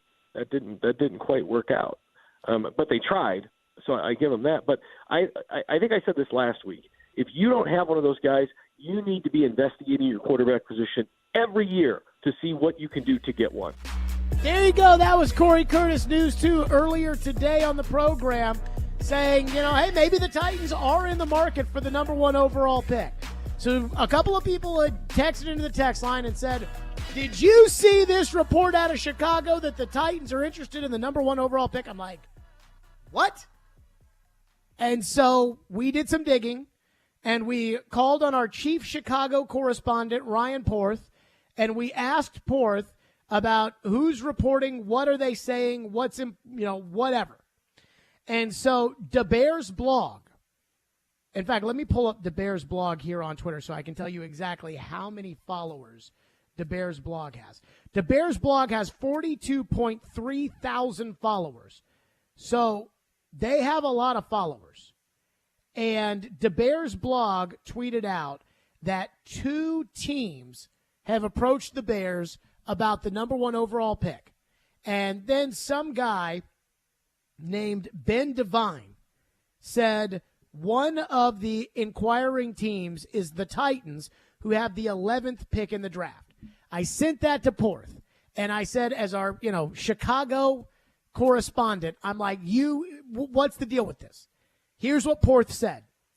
DeBear's blog is not well-liked, is wrong 75% of the time, but in rare cases has been 100% correct. He's got sources with the team, but isn't fully credible.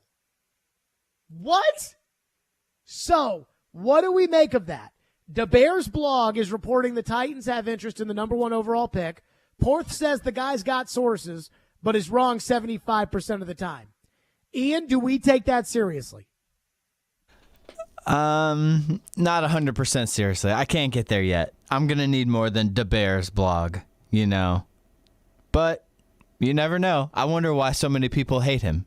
DeBear's blog? Yeah, I wonder why Porth says a lot of people hate him. I wonder why up in Chicago. I don't know. But apparently, again, wrong 75% of the time according to Porth. That's a pretty high percentage. Like, if the Bears are going to leak this, they're not going to leak it to DeBear's blog. They're going to leak it to somebody who's actually going to say it and then get people to pay attention. It's a little early for leakage like this, right? That is true.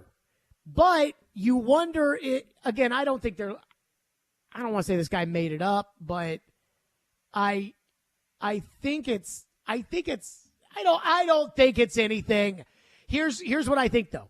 I do think the Bears want people to think the Titans want the number one pick. They just don't want them to think it now. They're going to want them to think it, on March 20th, that the Titans are interested in the number one pick. Unless maybe the Titans are interested in the number one pick. Here's the other thing I've thought about. Who's the general manager? For who? The Titans. Rand Carthon. Okay. What did they do 2 years ago in the draft? I mean, they went up for Trey Lance. They traded all those picks and moved all the way up. Who is, we think, going to be the next offensive coordinator of the Titans? Matt Nagy. What did they do for their quarterback? I mean, they traded up for Mahomes. They spotted him, and they traded up and got him. But not to one, right? Not to one. But one is the only way you guarantee you get your guy because, I was listening to the First Draft podcast with Mel Kiper and Todd McShay, and they were talking about the three quarterbacks in this class, and that basically they've been told one way or another that some guys like this guy, some guys like that guy, but that they do like him. And Rick Spielman put out in his CBS Sports list that when he was grading quarterbacks coming out as general manager of the Vikings, he has Levis, Young, and Stroud all ahead of guys like Baker Mayfield, Josh Allen, Patrick Mahomes, Mitch Trubisky, Deshaun Watson, all these other guys who have come out and gone high. So if the only way you get your guy is if you pick number one. And there's other mocks that are trying to leak a fourth quarterback in the top 10 now. Yeah, they're putting Anthony Richardson in there. I wouldn't touch Anthony Richardson with a 10-foot So, as we get closer, there's going to be more and more of these quarterbacks, getting hype. If the Titans draft Anthony Richardson, I'm going to lose it. I may. There may be no coming back for me if the Titans draft Which would Anthony be worse, Richardson. that or Jimmy G? Richardson or Jimmy G? Oh, they're both indefensively terrible. Or a running back with Malik. Oh, boy. Oh, Malik. Oh, God. Those are the three options. Please do not select. At least Malik could actually get me to Caleb Williams. Like, Malik could get me to Caleb Williams, where the other two probably could. I guess Anthony Richardson, if you started him, could get you to Caleb Williams. But, Malik. It drives me crazy when somebody texts in about Malik. And I know if I say this now, everybody's going to text in on Monday and say, what do you think about Malik, Jared? I know it's going to happen, but, the amount of people that don't realize that guy sucks, it gets me every time. Phone lines are driven by Wilson County Hyundai. So we are officially saying the Stillman and Company show believes the Titans are not interested in the number one pick. I think so, yeah. They're not going to trade up.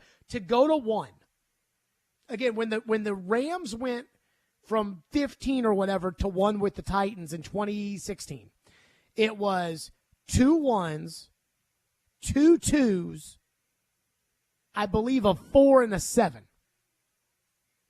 So, and it ended up being Jack Conklin, Corey Davis, Derrick Henry, and Jonnu Smith.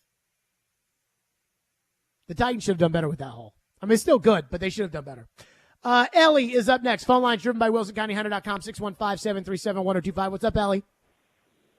Yeah, I think the Titans are more likely to trade down with a team like Seattle, who's going to want the number one pick, and get a couple of good draft picks from them so they get more players. Because they're only two years away from being the number one seed, and they still think they could run it with Derrick Henry. If they get some good players, a couple of good draft picks. Why would they trade down with Seattle? Seattle has the 5th overall pick. No, Seattle will want Titans pick to trade up with Chicago because they have so much and they need their quarterback. Okay, wait a minute. Okay, start over. So you think Seattle will trade up from 5 to 1. Yes, and use the Titans pick and trade with the Titans to get their pick and trade a number 1 next year from the haul they got for Russell Wilson. Exactly. I'm still not following. So what I'm saying is Seattle will trade with the Titans. The Titans will trade down and get a couple of picks from Seattle. Seattle will use the number 5 and number 11 pick and another number 1 for next year so they could get the number 1 pick from Chicago. Man, you're going to have to, if you're going to take the 11th overall pick from the Titans, you have to give me the Broncos pick next year. Exactly. But that's what Seattle feels like they have a good enough team to go to the Super Bowl if they get their quarterback. And that's what they want to do is get their quarterback. Geno Smith is not going to take them to the Super Bowl. And they feel like that they could get a quarterback that will take them to the Super Bowl with the first pick. And they're going to try to get the Titans pick to combine with their 5th pick to move up and then trade a couple of extra picks and get their quarterback. Thank you for your call, Ellie. Truly replace the search. Thank you for your call, Ellie. So if I get this straight, Ian, he says that that Seattle is going to make a deal with the Titans. Mm-hmm. So the Titans are going to get Seattle's original first-round pick, right? Maybe not, or the following year's first, or something. Yep. Well, if you're getting 11, I don't know where they're picking. I'm guessing they're picking like 23. If you're picking in the 20s and you are moving to 11, you're giving me next year's first. Like, you're giving me your first this year and you're giving me next year's first, and I want the Broncos first. Like, I don't want your first. I want Denver's first because Denver stinks. And so Denver's first next year might be Caleb Williams. So I want Denver's first. And then I would make that trade tomorrow. 20 in Denver's first for 11. I would make that trade immediately. You'd have to hold me back from jumping up to make that trade, only because I think Denver's pick is going to be so low. Oh, and then you could get Caleb Williams or Drake May with Denver's pick, and everybody knows it. I want Denver's pick. Caller, you may be off your rocker there, but I want Denver's pick. Oh, I love it. 615-737-1025 is the phone number. I don't have a problem with trading down, even though I do think what I have said is this. The Titans need a premium player with that pick, however they go about getting it. So if that means trading that pick and getting T. Higgins, for instance, in exchange from Cincinnati by trading that pick, fine. If that means trading down in the draft and using the 20th overall pick on a receiver who starts opposite Treylon Burks next year, fine. And then that gives you, the Denver one next year that I don't even want to get my hopes up for. But I need a premium player or multiple good players with that 11th pick. LD from McMinnville says, well, hold on, I want to hold on to this text because I believe it. Liam says, why not kick the tires and see what the price is? I just don't think teams do it like you guys think. Texter says, what do you think? What do you think about Malik, Jared? Yes, I think he stinks. 615-737-1025. We're right back to your phones on this next. Stillman and Company, 102.5-106.3 The Game. Every Wednesday at 8:30. Come on. Join Robbie and Rex Road for The Choice is Yours. 2 sports questions, 2 non-sports questions. They'll answer a couple of questions about life and sports. The Choice is Yours is built by Jarrett Companies. You have a choice. So when you have a need for site and utility work, fire protection, concrete and asphalt services, the choice is simple. It's Jarrett Companies. For more, visit JarrettCompaniesInc.com. The Choice is Yours. Wednesdays at 8:30 on 102.5 and 106.3 The Game and the Game Nashville app. In St. Pete, Clearwater, Florida, every day is a great escape. With 35 miles of white sand, there's no better place to get away. So let's explore the secluded beaches of Fort DeSoto or paddle our way around Honeymoon Island. Let's kick back, kayak, and catch crimson sunsets. Let's trade snow boots for bathing suits. Let's make today and tomorrow a beach day. Let's shine. Plan your escape at visitstpeteclearwater.com. It's Michelle Knezovic for Superbook Sports, my official sports book, and it should be yours too, because right now the final drive for the championship is here, and there's no better place to wager on the football title than with Superbook Sports. Superbook features the best menu of prop bets in the business, plus you can check out their special odds boosts and promotions at superbook.com. And why should you choose them? Because they have over 3 decades of odds-making experience in Las Vegas. Win money as one lucky team wins the championship. Download the Superbook Sportsbook app today. Visit superbook.com for terms and conditions. Gambling problem? Call 1-800-889-9789. Join the Nashville Area Chamber of Commerce February 14th, 16th, 21st, and 23rd for an exclusive look into what makes Nashville the IT city. Whether you're new to town or a Nashville native, Intro Nashville gives you the opportunity to become engaged and connected to our city's community. During this multi-day immersive program, you'll hear from over 20 community leaders and industry experts whose storytelling unlocks a comprehensive view of our city and region. Gain historical and economic perspective on Nashville while establishing relationships with local business leaders. Space is limited. Register now at intronash.com. We're known for a lot of great things here in Tennessee, but there's one thing we've got to fix now. Too often, criminals use stolen guns in violent crimes. I'm TBI Director David Roush. Help us prevent gun thefts. When you're not carrying, secure your guns, not only at home, but also in your car. Secure it, lock it, help stop it. Take the extra step. Together, we can keep Tennessee safe. Brought to you by the TBI, Tennessee Association of Broadcasters, and this station. Funded under an agreement with the State of Tennessee Department of Finance and Administration, Office of Criminal Justice Programs. Supported by Award 2020 MUBX 0051. Awarded by the Bureau of Justice Assistance, Office of Justice Programs, USDOJ. A show that lives and breathes sports. Focus in, focus in, focus in. From the SEC. Credit to the Alabamas, the Georgias, and the Ohio States of the world. To the Preds. They've been in a lot of really tight games, but they're not winning enough of them. To the Titans. He's talking about what this franchise has built over the years. Caroline, Willie, and D-Mace. What is this? Check it out. Weekdays from 11 to 2 on 102.5 and 106.3 The Game and the Game Nashville app. You're listening to Stillman and Company, presented by TriStar Moving on 102.5 and 106.3 The Game and the Game Nashville app. The culture, like they're done with dealing with veteran quarterbacks who come in and just don't fit the bill. They have a great roster. They do. A great roster on both sides of the ball. They have a run game. They have a solid defense. They need to get that quarterback. And so why wouldn't you pick from 4 to 1? Move up, whatever it takes. Like next year's 2, next year's 1, go get that guy.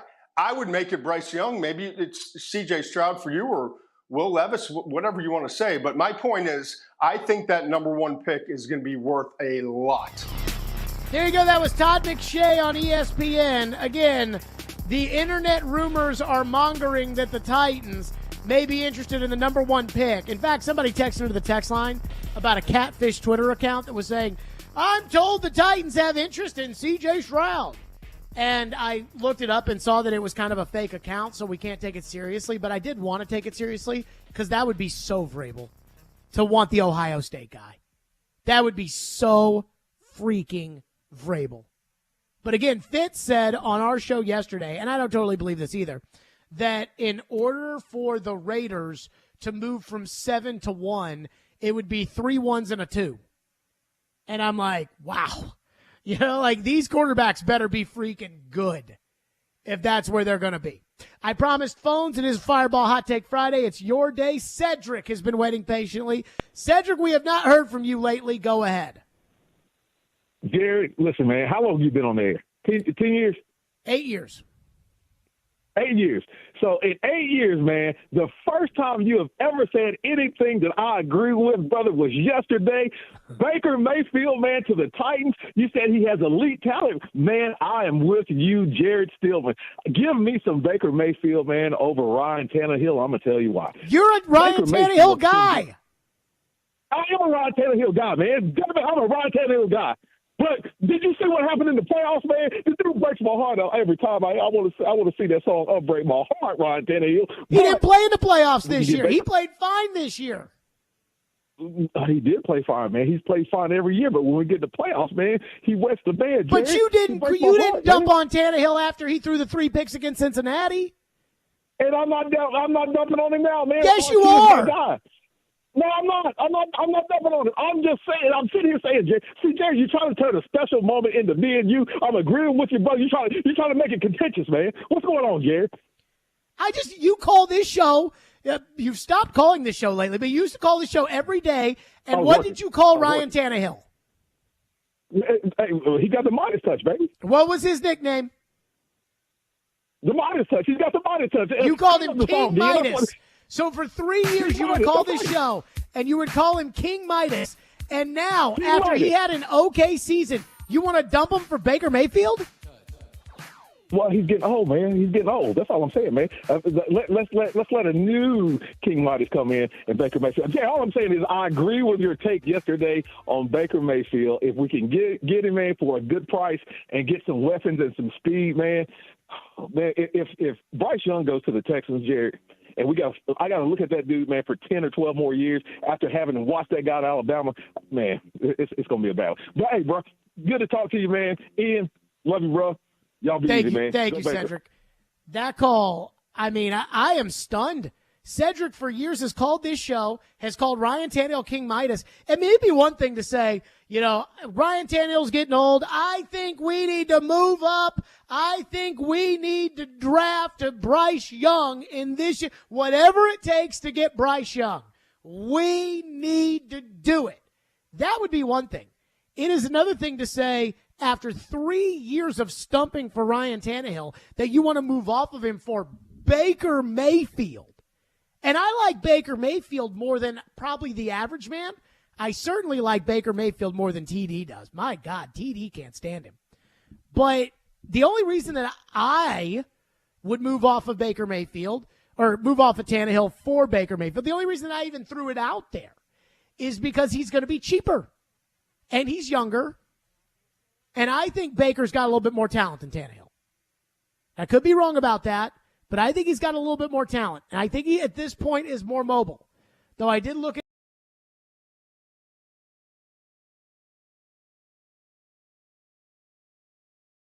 Mayfield. But I'm not moving off of Tannehill for Baker Mayfield, not if I get the call on that. And I was the biggest anti-Tannite that there was out there. And we got the guy who gave him the nickname King Midas. And he is saying that he wants to move off him for Baker Mayfield. I didn't know Cedric was a big Baker fan. I'm not sure I picked up on that over the years. I didn't. Scotty says, does Denver even have any first-round picks after the Wilson and Seattle deals? That comes from Scotty. I think when we're talking about Denver's pick, we're talking about taking it from Seattle. Seattle has Denver's first-round pick next year. And I think that's going to be a great pick, and I would want that pick. Like, the one thing that I have learned about first-round picks is that if I can get a free first-round pick next year, I want it. Like, I want, I was really mad when the Titans drafted Corey Davis, not because I thought Corey Davis was going to stink, but because I thought the Titans sitting there at 5 in a draft that I thought Deshaun Watson was going to be a good quarterback. I did. I didn't think he was going to rape all those women, but I thought he was going to be a good quarterback, even though a lot of the draft gurus were not hot for Deshaun. I thought Deshaun was going to be the truth. And so they were picking at 5. The Jets, who had Geno Smith, were sitting there at 6. I felt like, ooh, this is a loaded draft. You can move back and pick up a 1 in next year's draft. You can keep this Rams trade going and perpetuate it down the road.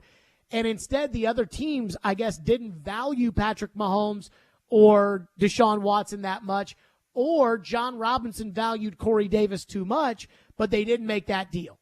And I look back on that, and every time I look back, I actually think the drafting of Corey Davis was one of the biggest mistakes of John Robinson's tenure. And I would argue it was a bigger mistake than trading A.J. Brown, though we will see how Treylon Burks' career shakes out. But that's how big of a miss I thought the drafting of Davis was, given what trading out would have done. And I love the idea of getting somebody's pick in the next year, because normally teams that trade their first pick in order to move up, it's one of 3 things for teams that trade their first pick. Either they're a really good team and they know that they need a good player, so they'll deal you a first-round pick, but it's not going to be a good first-round pick. And that I don't love doing. The other one is a bad team trades a first-round pick because they're desperate for something, or else they're going to get fired. Do it, because that team's probably going to stink, And whatever it is that they trade that first-round pick for because they're desperate probably isn't going to save them, and it's going to be a good pick the next year. The New York Giants, I think, are a good example of that. When they had Daniel Jones, Justin Fields was on the board. Chicago, who had made the playoffs but was desperate, dealt their first pick in the next year's draft, and it ended up being a top 10 selection. That I like doing. The other one is usually stupid teams will find ways to work in first-round picks, and if you're giving them somebody who's not good but they think is good, then you kind of can hoodwink them. You can fleece them, like the Eagles did to the Saints this year, like Philadelphia did to Indianapolis on the Carson Wentz deal. You know, that I love those. So if some of these deals with the 11th overall pick, if some of these deals involve some of these teams' picks for next year, and they're stupid, do it. Because that could be the 3rd overall pick in next year's draft. I mean, the Rams and the Broncos have traded away top 5 picks in this year's class.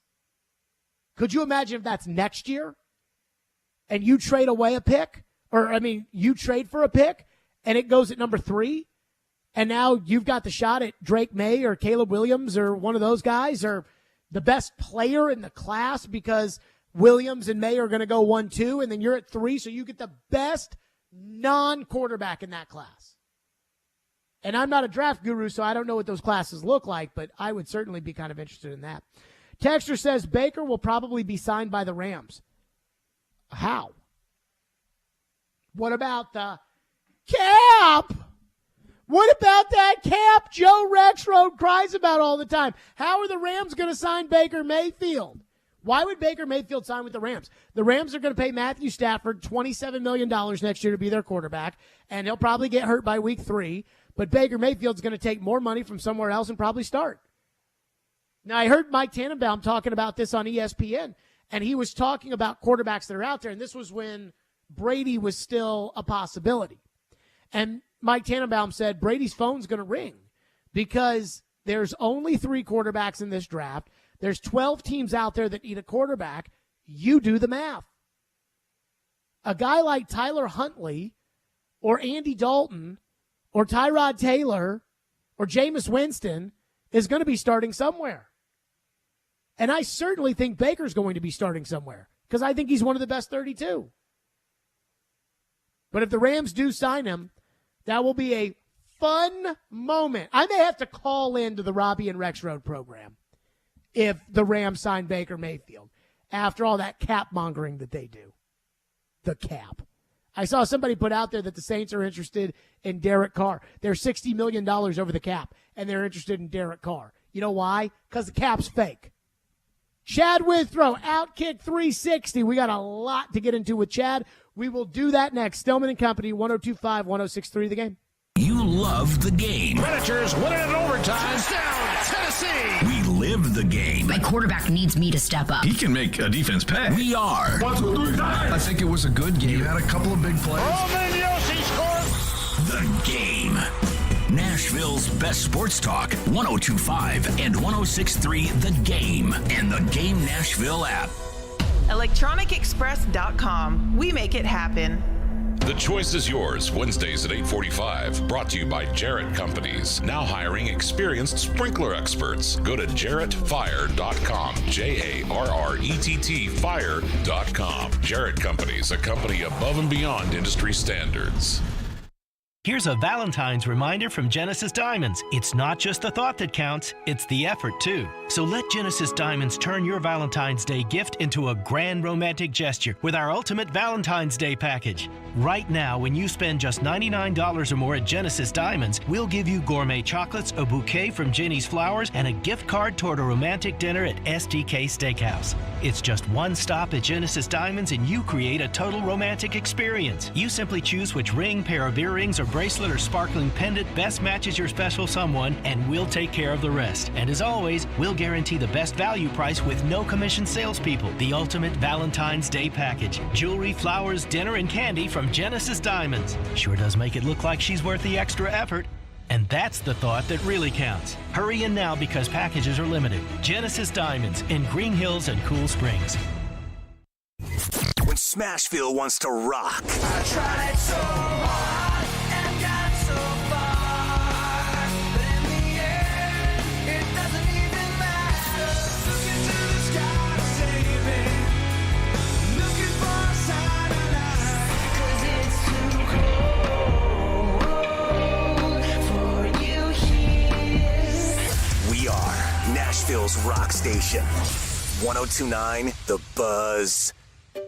Finding great candidates to hire can be like, well, trying to find a needle in a haystack. Sure, you can post your job to some job board, but then all you can do is hope the right person comes along, which is why you should try ZipRecruiter for free at ZipRecruiter.com/radio. ZipRecruiter doesn't depend on candidates finding you. It finds them for you. Its powerful technology identifies people with the right experience and actively invites them to apply to your job. You get qualified candidates fast. So while other companies might deliver a lot of hay, ZipRecruiter finds you what you're looking for.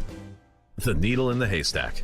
See why 4 out of 5 employers who post a job on ZipRecruiter get a quality candidate within the first day. ZipRecruiter, the smartest way to hire. And right now, you can try ZipRecruiter for free. That's right, free at ZipRecruiter.com/radio. That's ZipRecruiter.com/radio. ZipRecruiter.com/radio. Now, your Game Center update. This Game Center update is brought to you by the law offices of Amanda J. Gentry. The NHL All-Star festivities begin tonight. Nashville Predators goalie UC Saros is in South Florida to represent the team, and he will be taking place in the NHL Tendy Tandem event. Coverage of the NHL skills competition begins at 6 o'clock tonight on ESPN, and the All-Star game is set for Saturday at 2 o'clock on ABC. The NFL Pro Bowl games are happening this weekend as well. Coverage will be on Sunday at 2 o'clock on ESPN. Nick Saban and Alabama have hired Notre Dame offensive coordinator Tommy Rees as the new OC for the Crimson Tide. And in some NBA news, Brooklyn Nets guard Kyrie Irving has requested a trade ahead of Thursday's trade deadline. This update is brought to you by the law offices of Amanda J. Gentry. I'm Ian Safar for 102.5 and 106.3 The Game. For more, follow us on Twitter at 1025 The Game or visit thegamenashville.com. Live from the Hiller Plumbing, Heating, Cooling, and Electrical Studios. WPRT FM Pegram, WPUC HD2 Laverne. Broadcasting on Alexa. I appreciate that. And other smart speakers.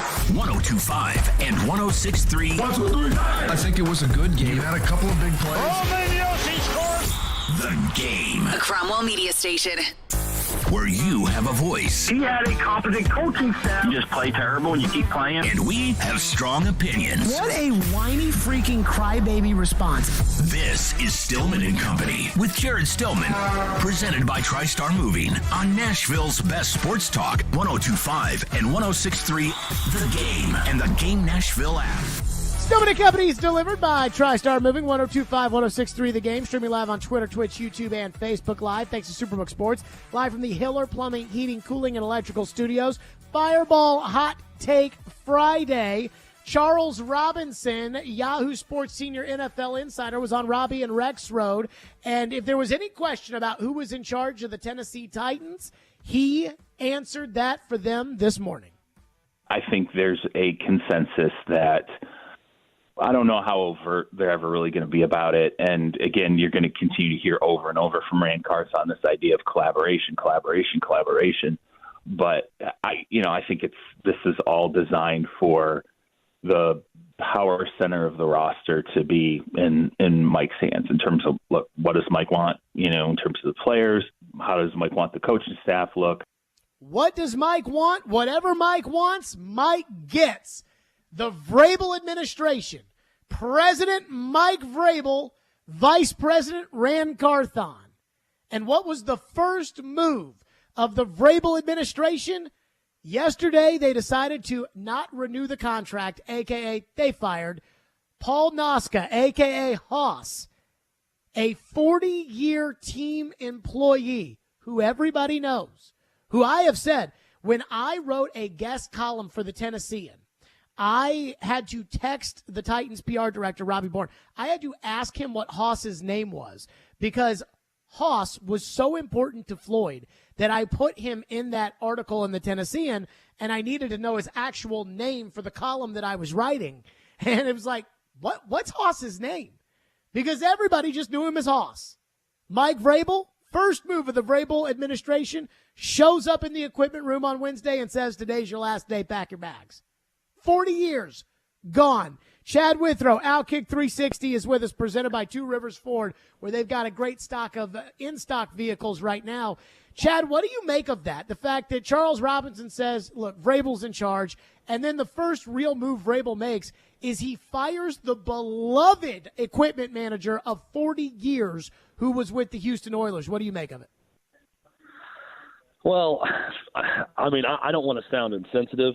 I don't care. I mean, that's my first thing. It's an equipment manager. I didn't know the guy. I don't want to sound, heartless or insensitive, but it's not something that's really going to catch the radar for me of who the Titans equipment manager is and whether or not he's around. I think it's an interesting question to ask. Why does Mike Vrabel want him gone?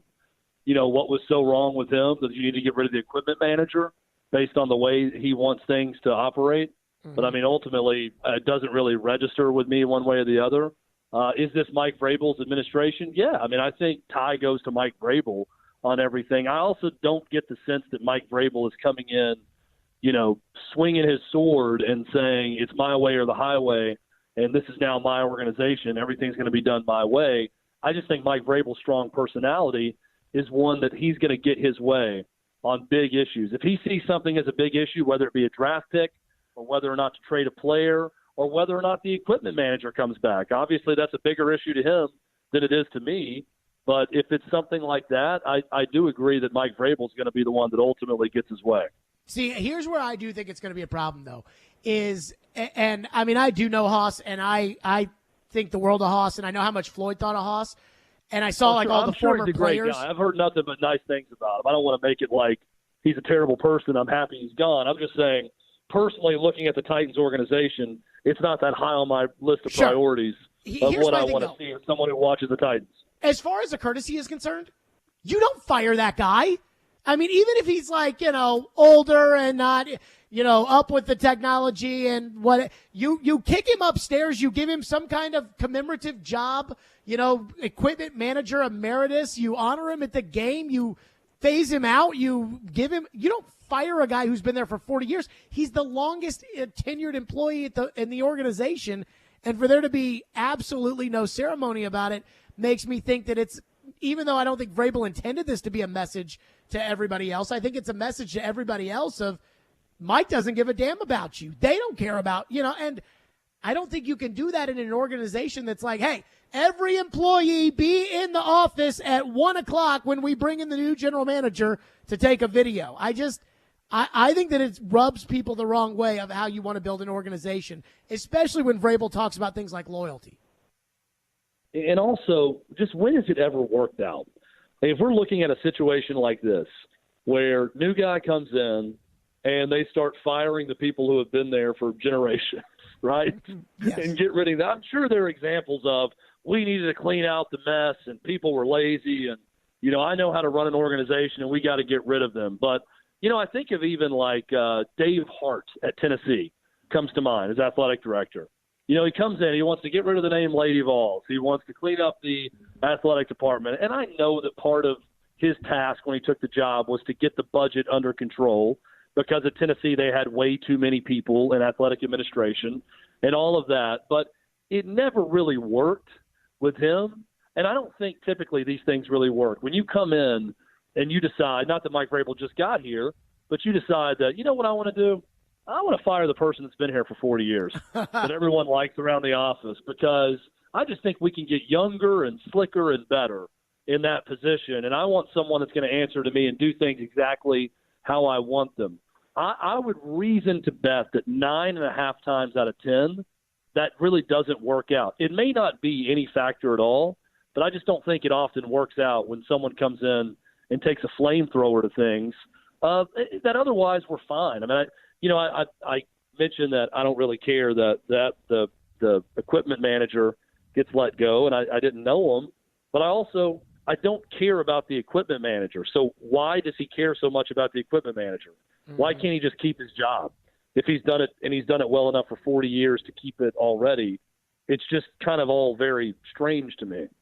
it almost makes me feel like Vrabel's worried about the wrong things. I don't think he's Derek Dooley, right? Derek Dooley was the one that, when he should have Measured been his working desk on drawer. recruiting offensive linemen. Yeah, he had a hard hat on, and he was walking through blueprints with architects of the new facility, and he was making sure there were enough bathrooms in the athletic facility. He was someone who had his eye on the wrong things. Butch Jones, let's stay with the Tennessee Vols team, another guy who worried too much about perception and things on the outside and didn't worry enough about things that matter. I'm not willing to label Mike Vrabel that yet.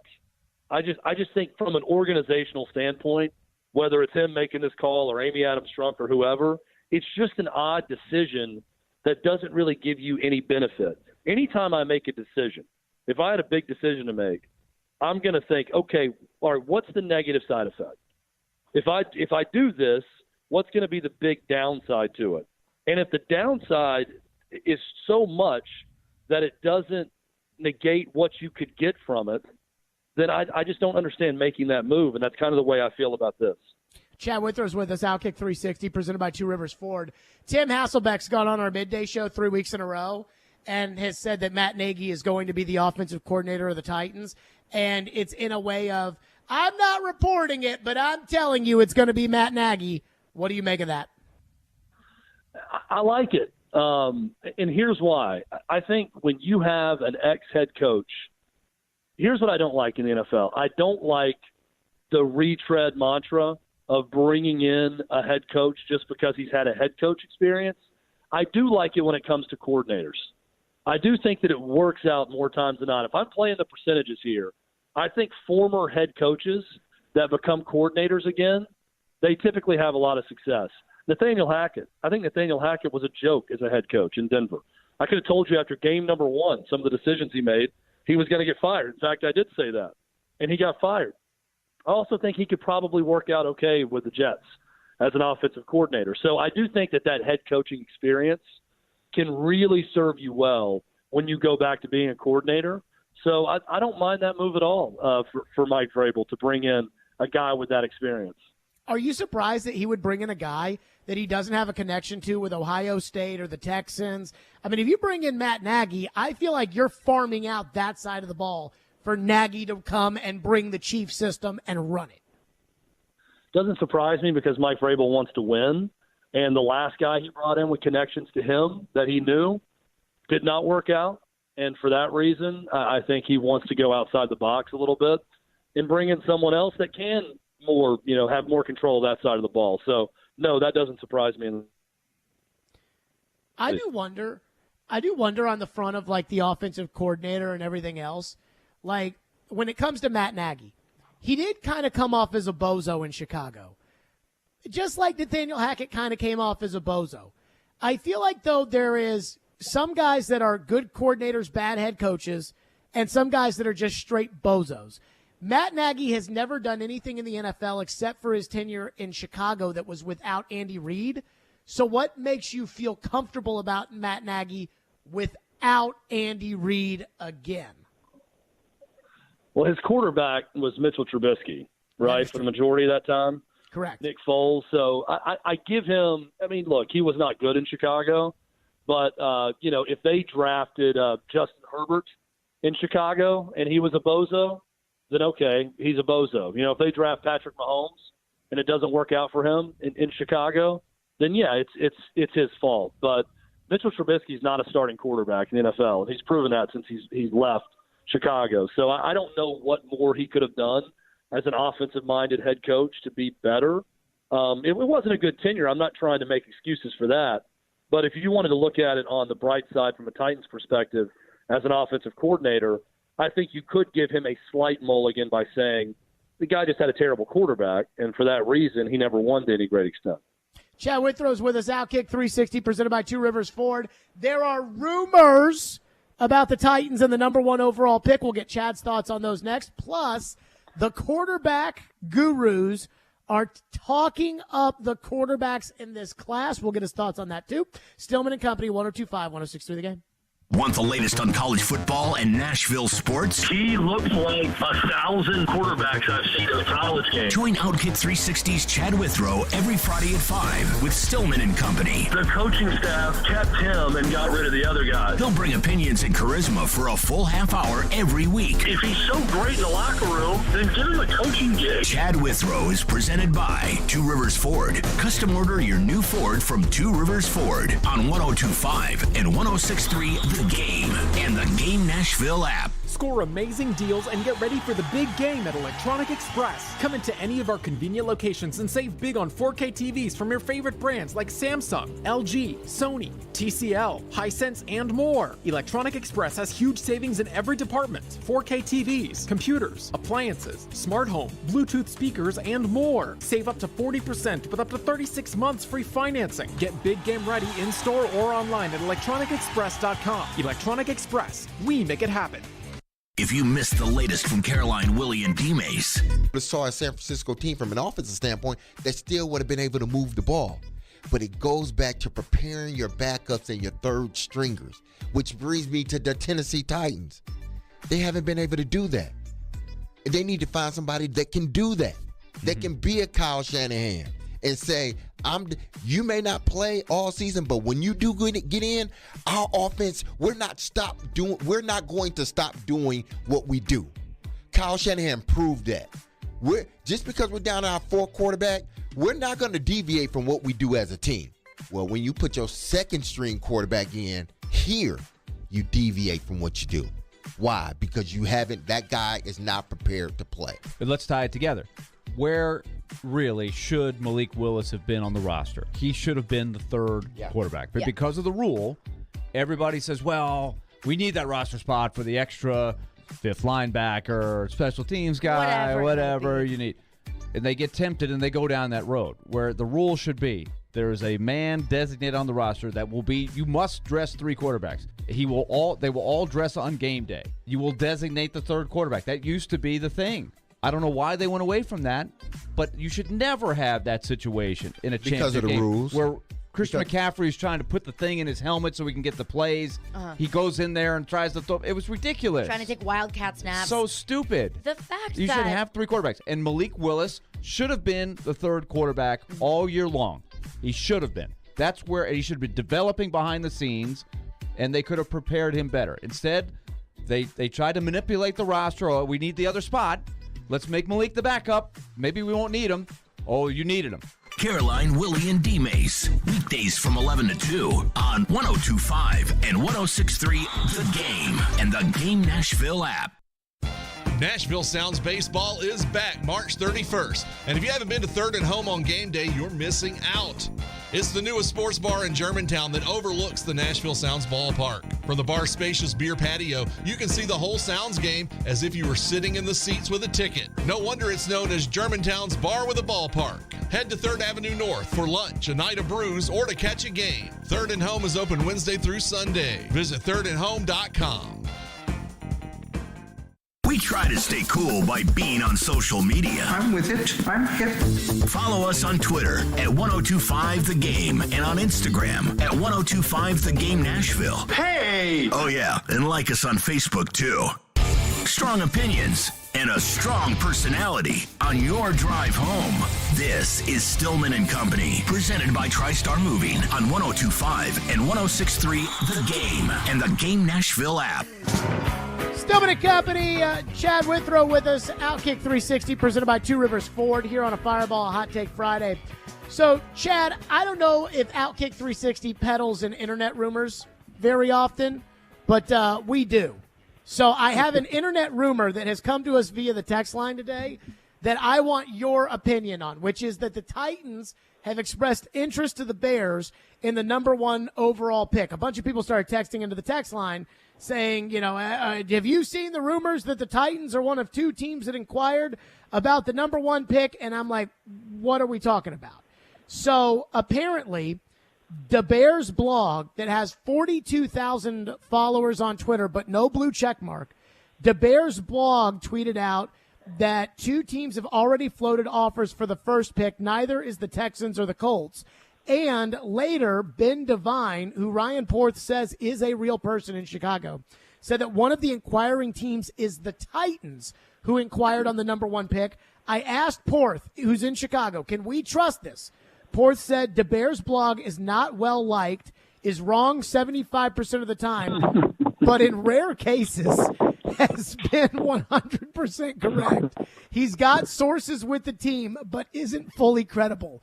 Do we buy that the Titans have inquired with the Chicago Bears on the number 1 overall pick? 25% of the time, it works all the time with the Bears blog, is what Porth is saying. Now, I don't know that I buy it. I mean, yeah, it would make sense. Look, any team that is not long-term set at quarterback, if you just told me that there was a report that this team inquired about trading up to draft number 1 to draft, Bryce Young or C.J. Stroud, it wouldn't completely shock me. If the Cincinnati Bengals or the L.A. Chargers inquired about trading up to number 1, okay, that would shock me, right, to draft a quarterback. But, it's not like Ryan Tannehill is going to be here another 10 years. So I don't think I'd be shocked if the Titans inquired about trading up to draft a quarterback. I mean, it would surprise me a little bit. I'm not buying the blog. I don't know that that's, true. If someone legitimate reports it, I'll buy it. But if it did turn out to be something true and someone legitimate reported it, it wouldn't be completely shocking to me. Because I think you put a list of any team in the NFL that is not set at quarterback long term, and you could reason that, okay, makes sense to draft high and find that franchise quarterback, and maybe that could be the Titans. Mel Kiper Jr. is back. If you thought he was backing down on his Will Levis takes, Chad, he is back. This is the first draft podcast where he and Todd McShay were talking about quarterbacks. Here's what Mel Kiper Jr. said about the quarterback out of Kentucky. That third quarterback is sitting there, and Seattle says, okay, come up and get him. Come up and get him, whoever you are, and you want this guy, whether it's Vegas, Carolina, whoever it is, come up and get that guy. Will Levis, Todd talked about Bryce Young withstanding punishment. This guy withstood more punishment than anybody, in my opinion. He got pounded. He had no help from that offensive line. Ole block after ole block. Come get my quarterback, pound him into submit. He was destroyed at quarterback. His body was destroyed from the ankles to the toes to the shoulder, everywhere in between. This kid is tough. And to get back out there and play, the offensive line being as bad as it was, he didn't get any support at all. And he still hung in there and was with his team. He was with the team during the bowl game when he couldn't play. Yeah. Okay, he didn't go prepare for the draft process. He wanted to be there with his guys. You talk about the offense he played in West Coast. He played for one coordinator. Coordinator left to go to the Rams. Then another coordinator steps in. Now the other coordinator's coming back. He was at Penn State. He's going to be 23 right now, be 24 in June. He's been through an awful lot. And physically adapting to different offensive coordinators, different players around him. There's a lot to love about Will Levis in terms of the top 5, top 6 of the draft. Okay. Now, that being said, Rick Spielman, the former Vikings general manager, put out his top 10 list of how he had these quarterbacks graded coming into the league. And he does have Will Levis graded ahead of Josh Allen and Patrick Mahomes of where he evaluated them. Chad, is there a chance that Will Levis might actually be good? No chance. There's always a chance, right? You could always be wrong on someone. There's certainly a chance he could be good. But I think he's still more of a developmental guy. He's not some top prospect that you plug in and all of a sudden Will Levis is going to be a great pro for you. And it's clear to me that Mel Kiper is reading the clippings and he's reading his mentions about Will Levis being such a divisive guy in terms of how much he loves him. Because when you listen to that clip, all Mel Kiper could point to is the fact this guy just got beat to death at Kentucky. Like, that's the one quality he has, right? This guy got pounded on every play. His offensive line, Ole, every time. This guy got beat to the turf. If you want a guy who can get beat up in a game, this is the guy for you. Will Levis is the guy. I didn't hear one positive thing about his ability as an NFL quarterback other than he can take a beating. I mean, if you want to go get Derek Carr's big brother, David, he took a hell of a beating as the Texans quarterback. That's what he's known for in his career? Is he going to hype up David Carr in his career the same way? I said, boy, this guy can really take a beating. His entire pitch on Will Levis in that clip was how much he got beat up and that he got back up all year. I didn't hear a single thing of analysis about how good of an NFL quarterback he's going to be and why that is. It was excuse-making about multiple offensive coordinators and then just the reaffirmation that, hey, this guy got beat up a lot and he got hit a lot and he kept playing. I don't see it. You know, I've been consistent with that. Certainly there's a chance he could be a good pro. I'm just not seeing it with Will Levis. Do you like any of these quarterbacks? I shouldn't say like. Do you love any of these quarterbacks as potential franchise guys in the NFL? Of all the quarterbacks in the draft? Well, I'm talking about Bryce Young, C.J. Stroud. I know how you feel about Levis. Yeah, I mean, look, I think Bryce Young has got a very low floor and an extremely high ceiling. And I say a low floor because I am concerned about his size and him just getting injured too much in the NFL. Tua Tagovailoa comes to mind a little bit, but he moves better than Tua. I think Bryce Young is a terrific talent, and he could be a great NFL quarterback for someone. C.J. Stroud impresses me as a pocket passer. I think he could be great too. I think Hendon Hooker could be great, but Hendon Hooker's 24 coming off a torn ACL. So that would concern me, you know, obviously if I'm a team. But I think he has a lot of the characteristics you would look for in a star quarterback also. I could see at least one of these guys turning out to be a truly great NFL quarterback. If I had to bet on one, it's Bryce Young. Based on what I've seen so far, I think Bryce Young is going to be the guy for someone. There is a public divorce. Chad Withrow's with us. Public divorce between Derek Carr and the Raiders. And it looks like now the Raiders are scrambling, trying to find somebody to trade for Carr. They'll have to cut him 3 days after the Super Bowl so that his money doesn't guarantee. And even if they work out a trade, they'll have to hope that the team that they trade Carr to doesn't change their minds, and then they're stuck with the guaranteed salary. Derek Carr is kind of at the Pro Bowl, not saying anything, but saying stuff by not saying things. Who do you think is going to get the better end of this deal? It does feel like Derek Carr is going to be the belle of the ball in free agency without Tom Brady on the board. Yeah, I think Derek Carr gets the better end of it initially because, you know, he's going to get to a spot where he can win, and he's probably going to be – he's going to be in a better spot for him than Vegas, and I think Vegas is going to take a little while to find their guy. So it's going to be Carr initially, but look, both sides needed this divorce. When you said public divorce, by the way, I thought you were going to talk about Brady and Giselle for a second. But, no, this is another public divorce, and I think both sides needed it. I think Derek Carr needed away from that organization. Certainly Josh McDaniels didn't want him, so he wants away from Carr also. But initially Derek Carr is going to win because he's going to be in a different spot with a different team, whether it be Jets or name any of these quarterback-needy teams, that he's going to have a good shot to win and get to the playoffs for, only the second time in his career. I think as a Raider, he made it one time.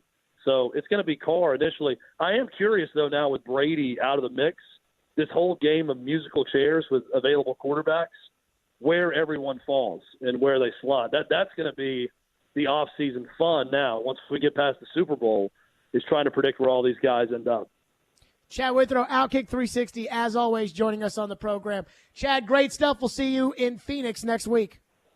Yep, see you at the Super Bowl, Jared. Have a great weekend. Yep, Chad Withrow joining us, as always, on the program on a Friday, and presented by Two Rivers Ford, now with a great stock of in-stock vehicles at Two Rivers Ford. Okay, I didn't think you all were going to care about this as much as apparently you do. It's a big deal to me. It's the first move of the Mike Vrabel administration, and Paul Koharski absolutely took a sledgehammer to Mike Vrabel's first move. We'll discuss that next. Stillman and Company, 102.5, 106.3 The Game, Fireball Whiskey. If you are having a big game party, you want to make sure you are stocked up on Fireball. That's right. The big game is always a time to have your best buddies over and celebrate, and it's the best time to enjoy with Fireball Whiskey. I love Fireball Whiskey. It goes down so smooth and it tastes so great, and you will enjoy Fireball at your big game party. That's Fireball Whiskey. Ignite the night. Please do it responsibly and be 21 years or older to enjoy Fireball Whiskey.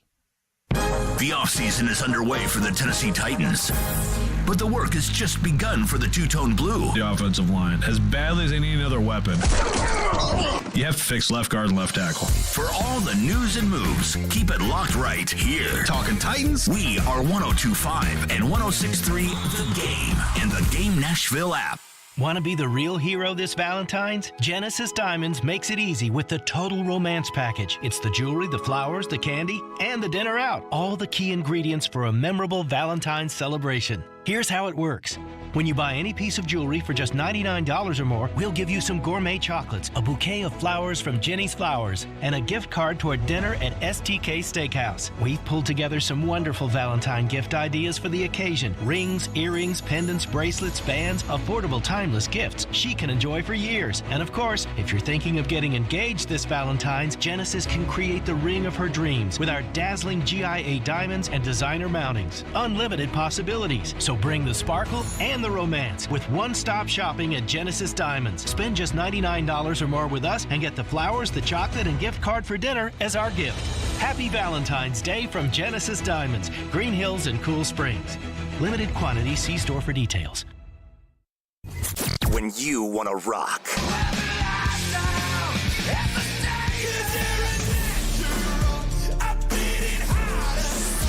Let's go, don't wait. This night's almost over. Do all the monsters come out at night? Why do we sleep when we want to? We are Nashville's rock station. 102.9 The Buzz. I can go from 0 to 60 way too fast. Who knew electric vehicle owners were having so much fun? 20 or 30 years ago, I owned a gas sports car, and this car is much quicker. It's a great, fun car to drive. When you put your foot on the accelerator, it just goes. They're fun, they're fast, they're efficient. Visit driveelectrictn.org to learn how you can start having fun driving an electric vehicle. Sponsored by the East Tennessee Clean Fuels Coalition, the Tennessee Association of Broadcasters, and this station. TSU basketball lives on 102.1 The Ville. Join Coach Brian Petty Collins and the Tigers for every great moment in the OVC. On your home for TSU basketball, 102.1 The Ville and the Ville app. Hey Nashville, this is Penny Hardaway, University of Memphis coach. You're listening to Nashville's best sports talk, ESPN 102.5 The Game. Hoss was, he started very young there with the Houston Oilers, made the transition here to Nashville, eventually took over as head equipment guy. Him and Will Sheridan, they were together my whole 8 years there and here in Nashville. And Hoss was just a good guy, man. He was, his younger days, he was all about the business, but he never separated. Sometimes I think equipment guys, and you ran into this in college, and it was, this is my stuff, and you can only get one pair of socks or two pair of socks, and that was it. Don't come back. And that's how it was in college. And I'm thinking that's how it's going to be when I get to the NFL, the same way. And it just wasn't that way. Now, you had to earn your stripes, you had to earn, you just couldn't walk back there and start grabbing stuff. Hoss made sure that everything was, together. But if you needed anything, you needed your equipment tailored, you needed gloves, shoes, it didn't matter. Hoss was like, listen, I got it. Let me call your rep. If like you had a shoe deal and your shoes went back there, call your rep, make sure your shoes are there. He was just a Paul. I keep on saying Paul. Hoss was just his name is Paul, people, yes. But we all call him Hoss. But how many people call him Paul? We don't call him Paul. Guys, right? We call him Hoss. It's just, Hoss was a good guy, man. You can sit in his office, shoot the stuff. That was D. Mace earlier today on the Midday Show. The news came out yesterday. The Titans decided to not renew the contract of Paul Noska, a.k.a. Hoss, the team's equipment manager, for 40 years. Hoss had worked for the Houston Oilers when Earl Campbell was still on the team. That's how long it had been. The longest tenured employee of the Titans, at least on the football side. So Paul Kaharski, who broke the story at paulkaharski.com, wrote a column. The headline, "Is the end of Hoss with the Titans another move in a cutthroat trend?" And it discusses 4 long-term employees, Haas being one of them, who were all let go by the organization, who worked for the franchise in the case of Stuart Spears, 33 years, Janine Kaufman, 23 years, Gary Glenn, 23 years, and so on and so forth. Kaharski writes, quote, maybe I'm being somewhat sentimental about people I saw on a regular basis and believe did good work. All organizations have turnover and people can change jobs, but I can't help but feel these 4 examples create an appearance that an organization that sells itself as a family can be cutthroat and unfeeling. He says he's been around the team since 97 and, quote, no one ever said a bad word about Haas. And no, he never gave me the tiniest bit of information. And let me say this. I guarantee you, what I know of Haas, he gave nobody any information. He was, when Floyd was general manager, one of his closest confidants. Somebody that he really trusted and believed in. And somebody Floyd told me would do anything it takes to win a game. That's what he told me. Kaharski writes, on this day, his long career with the team ended. No one inside would say a thing about him. No, that sucks, or hate it for him. Paul continues, to me, it's a Mike Vrabel move that has nothing to do with Rand Carthon. Remember that big happy standing ovation in the lobby that greeted the new general manager and was all over social media? Those hardworking people behind the scenes that are a big, happy family who didn't play a factor in that awful 7-game season-ending losing streak, they are all scared to say a kind off-the-record word about their friend. I can only think it's because the mood's been reset again. They are scared they could be next. Damn. Again, that's paulkaharski.com. You should be a member of the Paul Kaharski site for stuff like that. Damn. You talk about taking a sledgehammer. And I have to say, I agree. And I think this is how Mike Vrabel's going to do business. I think that this is going to be my team, my coach, my equipment manager, my scouts, my system, my glory. That's what I think this is going to be. The same way that Tom Brady and Rob Gronkowski and Mark Davis and Dana White had all figured out a way for Brady to go to the Raiders and John Gruden, no, my team, my system, my glory. That's what I think the Vrabel administration is going to be, which I think is going to bring out the worst in Mike Vrabel. Mike Vrabel is a great coach. You know that. I know that. That team, the players they put on the field at Jacksonville, they had no business being in the game from a competitive standpoint with that Jacksonville team. And they were right there and should have won it. Coaching is not why the Titans lost that game. They were right there to get to the playoffs. And yet, Mike Vrabel, who's a great coach, taking over the organization, we're going to fire the longest tenured employee here. I mean, there are players, former players, that are stunned by it, that are saddened by it, about Haas getting dumped. Even I'm kind of sad about it. Clearly, Paul doesn't like it. Corey Curtis came on today. He said, that's not the way you do business. And when I started the show today talking about the Vrabel administration and Vrabel with all the power, and is it too much power for Vrabel and all those things, I really thought a lot of you guys were going to say, Jared, it's the equipment manager. Who cares? Now, I care, but I figured most of you wouldn't. Based on your reactions today, text line, calls, everything, I mean, even when Chad Withrow was on, the amount of people who have texted the text line wanting to weigh in on Mike Vrabel firing Haas has almost surprised me. I mean, it has been a lot of people that, and there have been a couple that are, I don't care about this, I care about winning and losing. But most of it is, man, that's cold. Most of it is a 40-year employee. Some of it is people wondering if Haas is involved in the Green Bay plane, drinking on the plane, Todd Downing situation. There's some text in there about that. if you want to discuss that, I would say take that conversation to 6 a.m. to 9 a.m. for the Robbie and Rex Road program, because I'm sure Joe will want to talk about it like that. I mean, I don't think, again, if Haas did something wrong, then so be it. If Haas did something wrong that was a fireable offense, then they should have terminated him on the spot, not wait for his contract to not be renewed. And then, as Corey Curtis said, Vrabel walks in the equipment room and says, today's your last day, pack it up. And like Paul said, the mood in the building has changed. Everybody's scared. I don't think that breeds success. I'm reading a book written by Bill Walsh.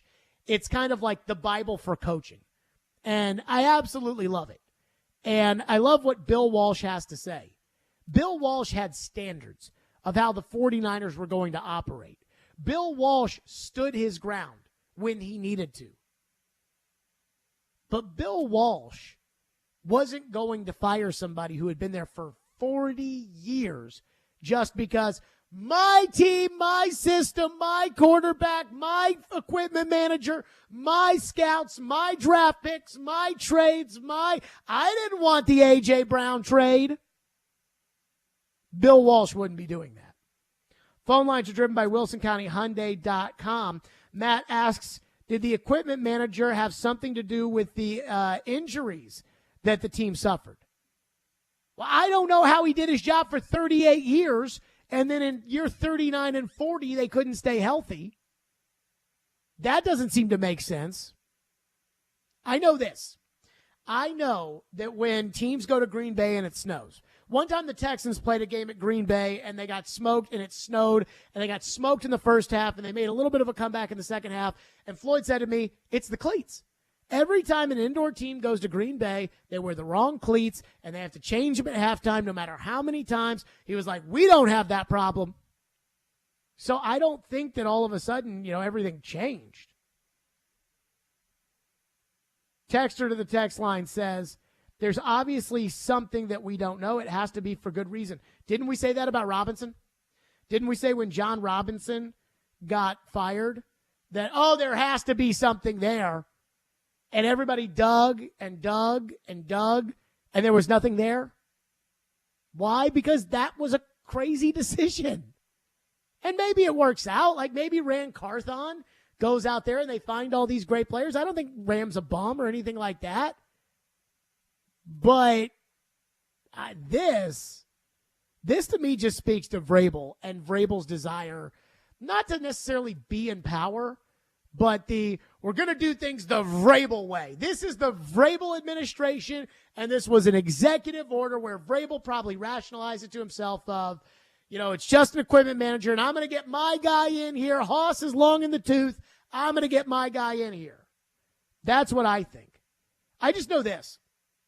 If Vrabel doesn't win, these are the things that are going to be held against him. Because that's how football works. And I think one of the problems, and I like John Robinson. I am not taking a shot at John Robinson with this. I think one problem is John Robinson's ego got too big. That John Robinson couldn't put his hand up in the air and say, oh my God, I screwed up that Isaiah Wilson so bad. They drafted Caleb Farley and he was like, you will see. You will see how this works. You'll see. And then when things didn't work out, it was like, dude, what'd you promise? And I think that ultimately got him fired. I think with Vrabel, and this is where I think Ran Carthon can help Vrabel, because I think Ran Carthon does have some humility and is a very personable individual.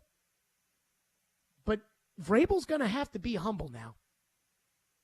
I mean, Vrabel can get up there and argue with me all he wants about third and net punting. But the special team stinks, and you lost 7 games in a row. And I know a lot of you guys worship the ground that Mike Vrabel walks on, and he's a terrific coach. And even if this team stinks this year and they fire him, I still think he's a good coach.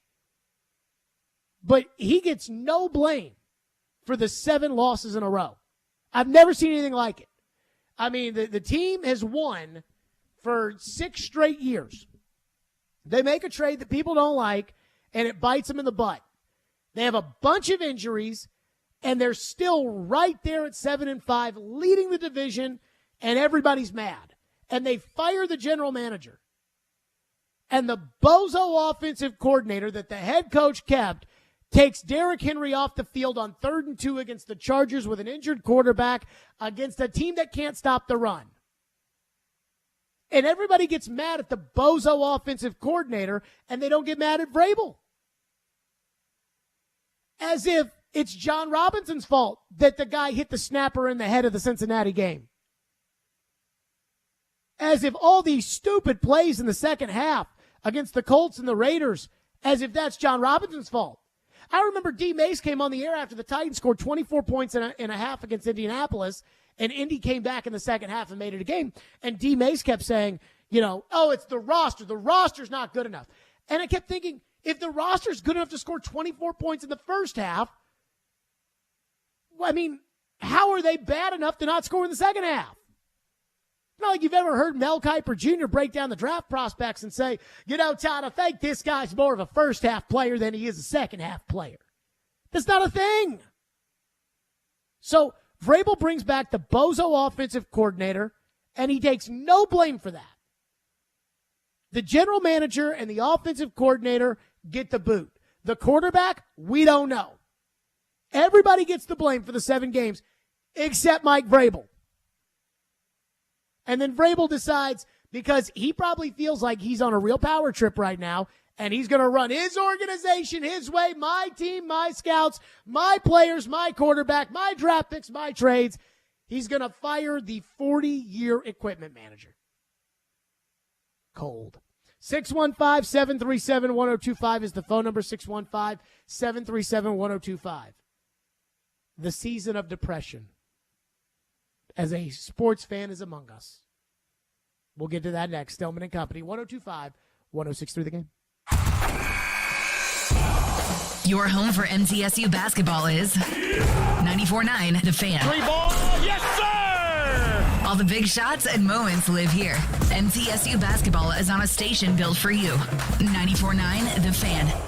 Welcome to Smashville, home of your Nashville Predators. Join us at Bridgestone Arena Monday, February 13th for the Valentine's Day date game and your college night with Austin Peay as your Nashville Predators take on the Arizona Coyotes. Purchase your college night tickets today at NashvillePredators.com/college nights for a Preds and Austin Peay co-branded hat. And don't miss the Thursday and Saturday games against the Boston Bruins and the Florida Panthers. For your tickets, go to NashvillePredators.com/tickets. Let's go, Preds!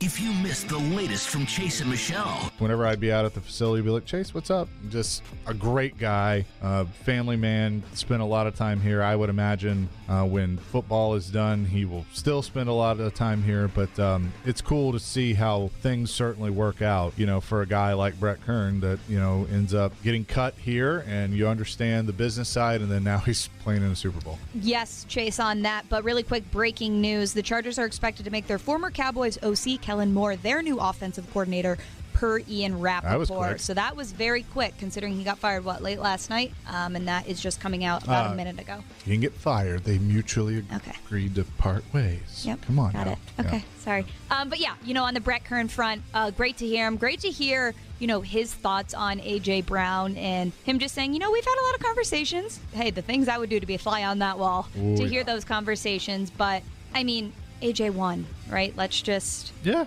He did. He did, right? He had a phenomenal season. Everybody can say, well, in these last couple games, he hasn't been much of a factor. Okay, they were 2 blowout games, right? He has been a huge part in this Eagles offense. I have a feeling he'll be a huge part in this Super Bowl because it's going to be a close game. It's not going to be a blowout for the Eagles. He won. And for everybody saying, well, I think it was a good trade. No, it wasn't. For the Eagles, yes. Yeah, for the Eagles, it got John fired. It did. And we all said... And I'm never going to run from this. At the time, I agreed with the move. I understood why they did it. I hated to see it happen, but I was like, you know what? I'm fine with it. I get it. You try to justify it in the moment. It's like, okay, well, he was injured and this and that. This rookie receiver, Traylon Burks. And then we see how it pans out. Chase and Michelle, weekdays from 9 to 11 on 102.5 and 106.3 The Game and the Game Nashville app. Willie Donick here for Pella Windows and Doors of Nashville. The official 2022 stats are in. And the Pella brand is rated #1 by Nashville homeowners for windows and doors. One reason, Nashville homeowners selected Pella Windows #1 for the highest quality craftsmanship. Another key stat, Pella Windows and Doors of Nashville is also rated #1 for the brand that stands behind their product. If you need new doors or windows, the choice is clear. Choose the experts at Pella Windows and Doors of Nashville. Go to PellaofNashville.com. They're insightful. To me, you got a left guard situation you got to figure out. Credible. I trust this guy more than this guy. But sometimes they just argue. Why do you like the NFL playoffs? Those teams lose. I don't want college football to be the NFL. When they get... Robbie Stanley and Joe Rexrode are Robbie and Rex Road. Weekdays from 6 to 9 on 102.5 and 106.3 The Game and the Game Nashville app. You're listening to Stillman and Company, presented by TriStar Moving on 102.5 and 106.3 The Game and the Game Nashville app. My problem with basketball, with the NBA, is I don't think the players care during the regular season. I agree. I don't disagree with that. I think they rarely, when they have a big matchup in a big arena versus a big person, they might care. But yeah, I don't think that most nights everybody's out there like live or die. Oh my God, I must win this game. I think that's just become part of the NBA culture. That was Fitz yesterday on our show. He was trying to defend the NBA, and he turns around and says, "No, you're right. The players don't care." And I am going to tell you, the season of depression is starting for me. This weekend is the first weekend without real football. I don't care about the Senior Bowl, and I don't care about the Pro Bowl. I watched last night, Ian, the East-West game. I did enjoy that. Oh, yeah? Okay. I felt like they kept the bull crap to a minimum, and we actually played football. Good.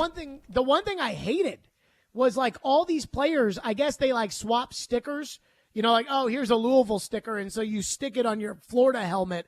Or, oh, here's a Houston sticker, and so you stick it on your, Georgia helmet or whatever. Okay, I'm not sure I'm aware of this tradition either. So, half the guys, I'm like, what school did that freaking guy go to? Yeah. But I did enjoy it. I didn't really, zero in on it because I ended up falling asleep. But I did actually, second down, here we go. I wish they would have scored a little bit more. I think it was 6-3 at halftime. And then when they had an interception in the end zone, not that I have a problem with the interviewing of the Shriners kid, but they have an interception in the end zone, and they continue the interview, and it's like, who picked it off? We don't know who these players are. But that's not real football. The Senior Bowl is not real football. Although the Senior Bowl is trying to be something. I mean, the Senior Bowl, I give them credit because they're trying, but nobody cares. It's like they have concerts and the draft starts in Mobile, but nobody gives a rat's ass about the Senior Bowl. The Pro Bowl, nobody cares about. If Tyler Huntley's in it, then the only thing pro about it is that every player who's there is a professional. It's not real football, which means that now we're at the point of the year. I know we'll have the Super Bowl next week, and we'll all watch that, and we'll all be happy, but we're really at the point of the year where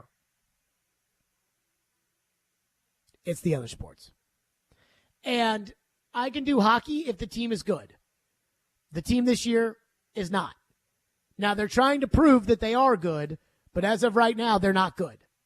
And so is that going to mean it's a long spring, or is it going to be an exciting spring? I mean, I have my mind made up on how that's going to go.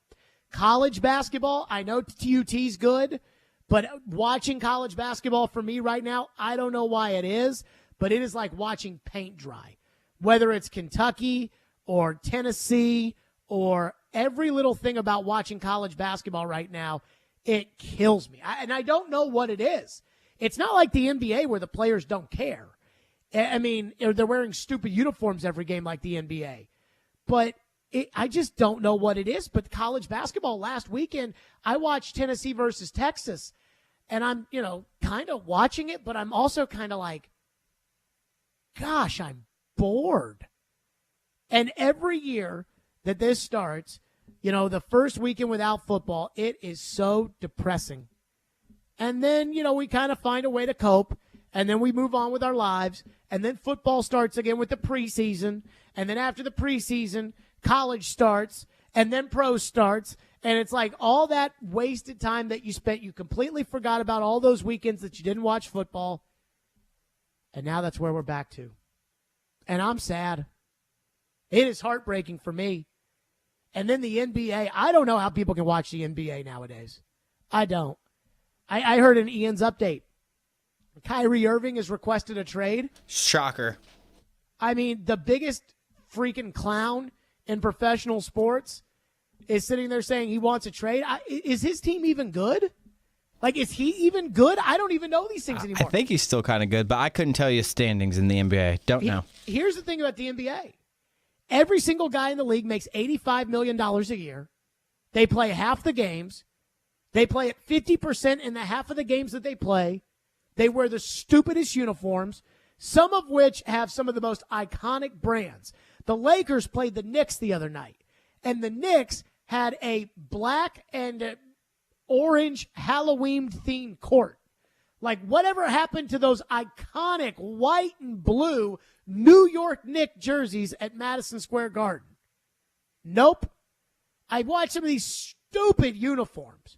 The Grizzlies are good, but they have, this guy tried to hit Donovan Mitchell in the nuts yesterday, so I'm not sure I like that. And I know I sound like some old peepop, and I know I'm probably depressing you talking about all these other sports and how it's just not the same now that football season's over.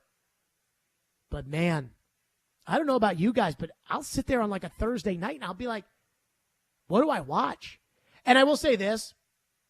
I think it has hurt that the Predators didn't play this week. Definitely.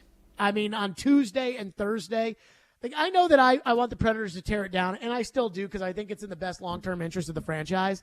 But there is a part of me that thinks about Tuesdays and Thursdays and Saturdays and how when there's a game, at least there's something to watch. At least there's something to do. And I miss Thursday night football. I know all these people hate Thursday night football. I love it because it gives me something to watch on Thursday nights. I'm bummed out, guys.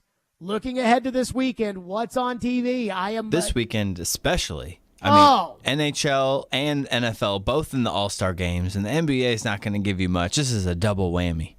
Every single All-Star game stinks. Baseball's All-Star game stinks. They really do, don't they? Hockey's All-Star game stinks. Basketball's All-Star game stinks. They scored 9,000 points. You know what I think they should do? Is I think after the combine, like after everybody runs and after they bench press and after they do all that, they should take the 5 Power 5 conferences and a 6th team that is all the other conferences that are not Power 5, and they should play games. And we should see these draft players play against one another.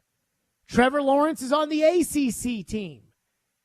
Bryce Young's on the SEC team. And let's play actual football. And I think the ratings for that would be huge. And the players would compete hard because they're trying to get drafted. But they'll never do it because it's, somebody could get hurt, or, the teams don't need that information. They have the tape, or, it's about the meetings, or, we don't want these kids to get hurt, and then we have to insure them and all that kind of stuff. But that would at least give us something better than the XFL. I just wish.